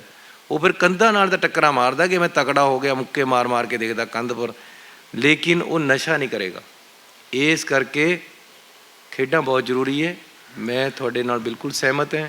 ਪਰਮਾਤਮਾ ਨੇ ਮੌਕਾ ਦਿੱਤਾ ਅਗਲੀ ਸਰਕਾਰ ਦੇ ਵਿੱਚ ਸਾਨੂੰ, ਤਾਂ ਅਸੀਂ ਜ਼ਰੂਰ ਇਹ ਮਸਲਾ ਸੈੱਟ ਕਰਾਂਗੇ। ਇਹ ਸਿਰਫ ਭਗਵੰਤ ਮਾਨ ਨਹੀਂ ਕਹਿੰਦੇ, ਕਾਫੀ ਲੋਕ ਕਹਿੰਦੇ ਕਿ ਚਰਨਜੀਤ ਚੰਨੀ ਨੇ ਸਭ ਕੁਝ ਹੀ ਕੀਤਾ, ਮੈਂ ਵੀ ਕੀਤਾ, ਮੈਂ ਉਹ ਵੀ ਕੀਤਾ। ਕੁਝ ਇਹੋ ਜਿਹੀ ਚੀਜ਼, ਆਈ ਥਿੰਕ ਸਵਾਲ ਹੁਣ ਸੌਖਾ ਹੋਏਗਾ ਕਿ ਕਿਹੜੀ ਚੀਜ਼ ਨਹੀਂ ਕੀਤੀ। ਸ਼ਰਾਬ ਨਹੀਂ ਪੀਤੀ ਕਦੇ।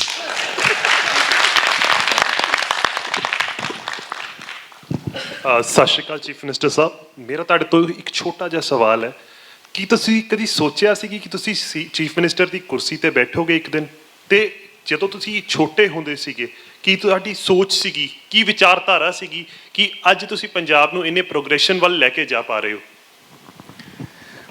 ਜਦ ਮੈਂ 10ਵੀਂ ਪਾਸ ਕਰਕੇ ਹਟ ਰਿਹਾ ਸੀ ਤਾਂ ਮੈਨੂੰ ਇੱਕ ਮੇਰੇ ਦੋਸਤ ਦੇ ਮੈਂ ਘਰ ਗਿਆ ਸੀ, ਉੱਥੇ ਮੈਨੂੰ ਸਵਾਲ ਪੁੱਛਿਆ ਗਿਆ ਸੀ, ਬਾਹਰ ਅਸੀਂ ਖੜੇ ਸੀ ਘਰ ਤੋਂ ਬਾਹਰ, ਕਿ ਤੂੰ ਕਿਹੜੀ ਨੌਕਰੀ ਕਰਨੀ ਹੈ, ਇੱਕ ਬੰਦੇ ਨੇ ਪੁੱਛ ਲਿਆ। ਮੈਂ ਉਹਨੂੰ ਉਸ ਟਾਈਮ ਇਹ ਕਹਿਤਾ ਸੀ ਕਿ ਮੈਂ ਨੌਕਰੀ ਕਦੇ ਨਹੀਂ ਕਰਨੀ।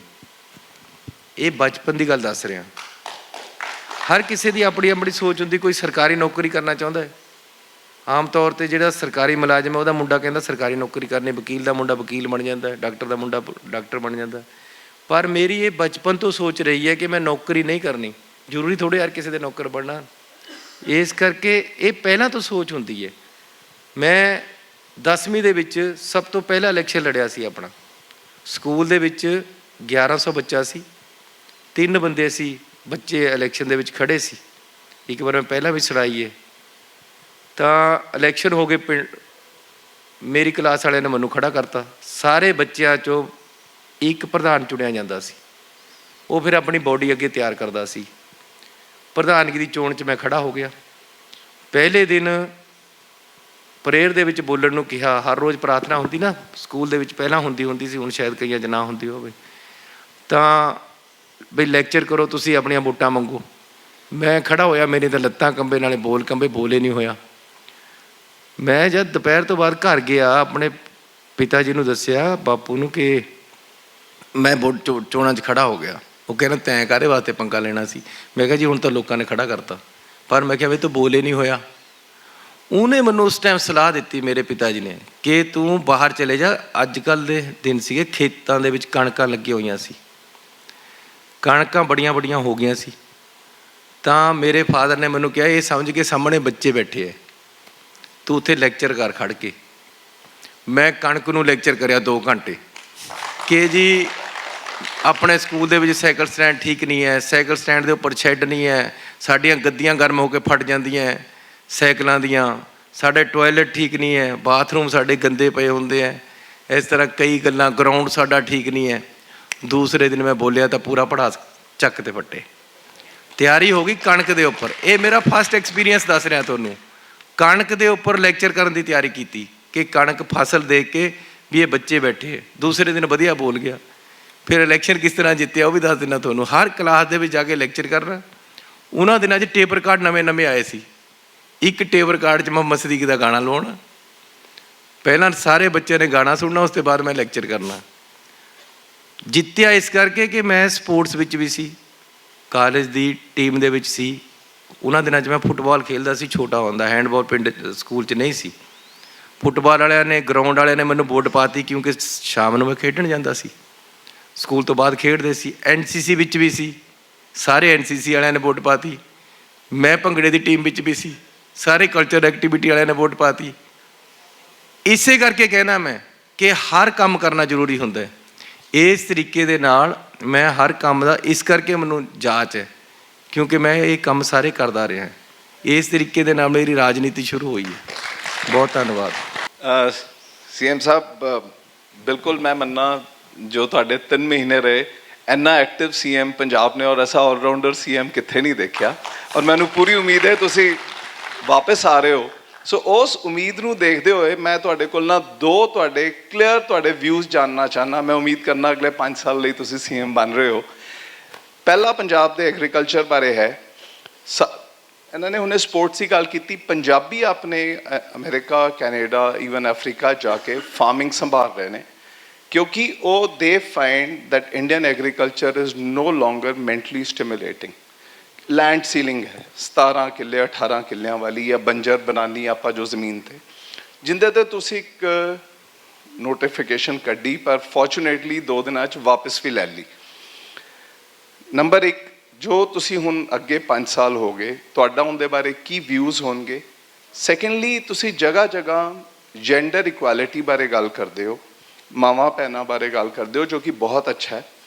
ਪੰਜਾਬ ਵਿੱਚ ਫੀਮੇਲਸ ਨੂੰ ਅਲੱਗ ਤੋਂ ਰਾਈਟਸ ਜ਼ਮੀਨ ਦੇ ਕਿਉਂ ਨਹੀਂ ਮਿਲਦੇ? ਜੇ ਕਿਸੇ ਨੂੰ ਆਦੇ ਫਾਦਰ ਤੋਂ ਜ਼ਮੀਨ ਮਿਲ ਗਈ ਤੇ ਹਸਬੈਂਡ ਦੀ ਜ਼ਮੀਨ ਹੈ ਤੇ ਉਹਦੀ ਜ਼ਮੀਨ ਸਰਪਲਸ ਹੋ ਜਾਏਗੀ, ਜਦ ਕਿ ਸਾਰੇ ਪੰਜਾਬ ਵਿੱਚ ਔਰਤਾਂ ਆਪਣਾ ਘਰ ਅਲੱਗ ਰੱਖ ਸਕਦੀਆਂ ਨੇ, ਆਪਦੇ ਨਾਮ ਤੇ ਰੱਖ ਸਕਦੀਆਂ ਨੇ, ਉਹਨਾਂ ਨੂੰ ਹਸਬੈਂਡ ਜਾਂ ਬੇਟੇ ਦੀ ਜ਼ਰੂਰਤ ਨਹੀਂ, ਤੇ ਉਹ ਜ਼ਮੀਨ ਕਿਉਂ ਨਹੀਂ ਰੱਖ ਸਕਦੀ?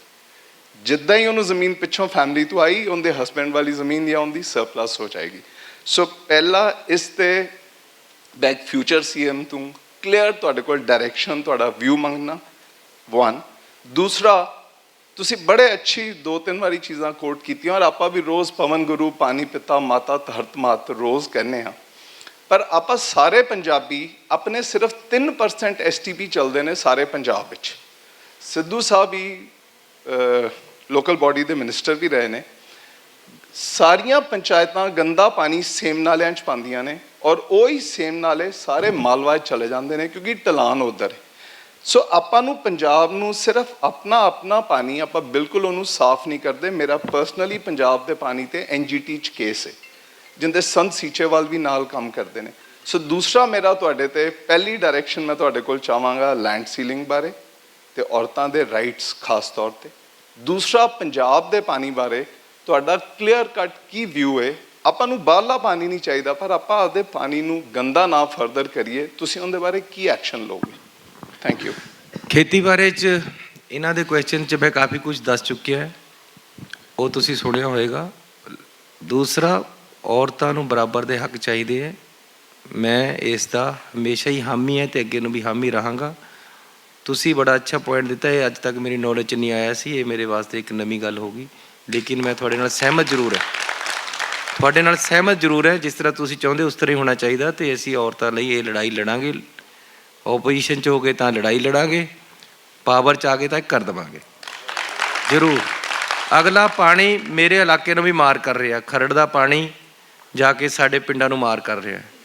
ਇਹਦੇ ਵਾਸਤੇ STP ਆਰ ਸਹੀ ਇਹਦਾ ਇੰਤਜ਼ਾਮ, ਜਿਸ ਤਰ੍ਹਾਂ ਤੁਸੀਂ ਕਿਹਾ, ਗੁਰੂ ਨਾਨਕ ਸਾਹਿਬ ਨੇ ਕਿਹਾ ਕਿ ਪਾਣੀ ਪੀਤਾ ਮਾਤਾ ਧਰਤ ਮਹਤ, ਦਿਵਸ ਰਾਤ ਤੇ ਦਾਈ ਦਾਇਆ ਖੇਲੇ ਸਗਲ ਜਗਤ। ਉਹ ਪਾਣੀ ਦੀ ਕੇਅਰ ਕਰਨੀ, ਪਹਿਲਾਂ ਪਾਣੀ ਜੀਓ ਹੈ, ਜਿੱਤ ਹਰਿਆ ਸੰਸਾਰ, ਉਹ ਬੜਾ ਜ਼ਰੂਰੀ ਹੈ। ਇਸ ਕਰਕੇ ਪਾਣੀ ਦੀ ਸਫਾਈ ਵਾਸਤੇ ਬਹੁਤ ਜ਼ਰੂਰੀ ਹੈ, ਔਰ ਅਸੀਂ ਇਹਦੇ ਵਾਸਤੇ ਸਹੀ ਕਦਮ ਉਠਾਵਾਂਗੇ। ਬਹੁਤ ਧੰਨਵਾਦ। ਮੈਂ ਪਰ ਤੋਂ ਗਾਈਡੈਂਸ ਲਵਾਂਗਾ, ਬਾਅਦ ਦੇ ਵਿੱਚ ਤੁਹਾਨੂੰ ਯਾਦ ਰੱਖਾਂਗਾ।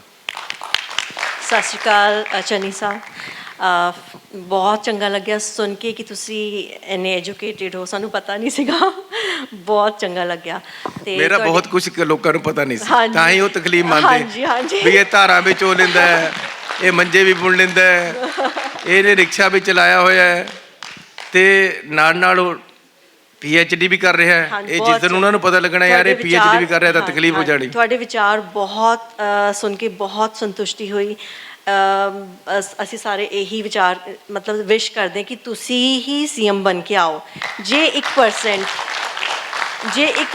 ਤੁਸੀਂ CM ਬਣ ਕੇ ਨਹੀਂ ਆਉਂਦੇ ਤੇ ਇਜ਼ ਇਟ ਪੋਸੀਬਲ ਕਿ ਤੁਸੀਂ ਬੈਕ ਸੀਟ ਰਹਿ ਕੇ ਪੰਜਾਬ ਜਿਹੜੀ ਬਰਬਾਦੀ ਦੀ ਤਰਫ ਜਾ ਰਿਹਾ ਉਹਨੂੰ ਬਾਹਰ ਲੈ ਕੇ ਆਓ?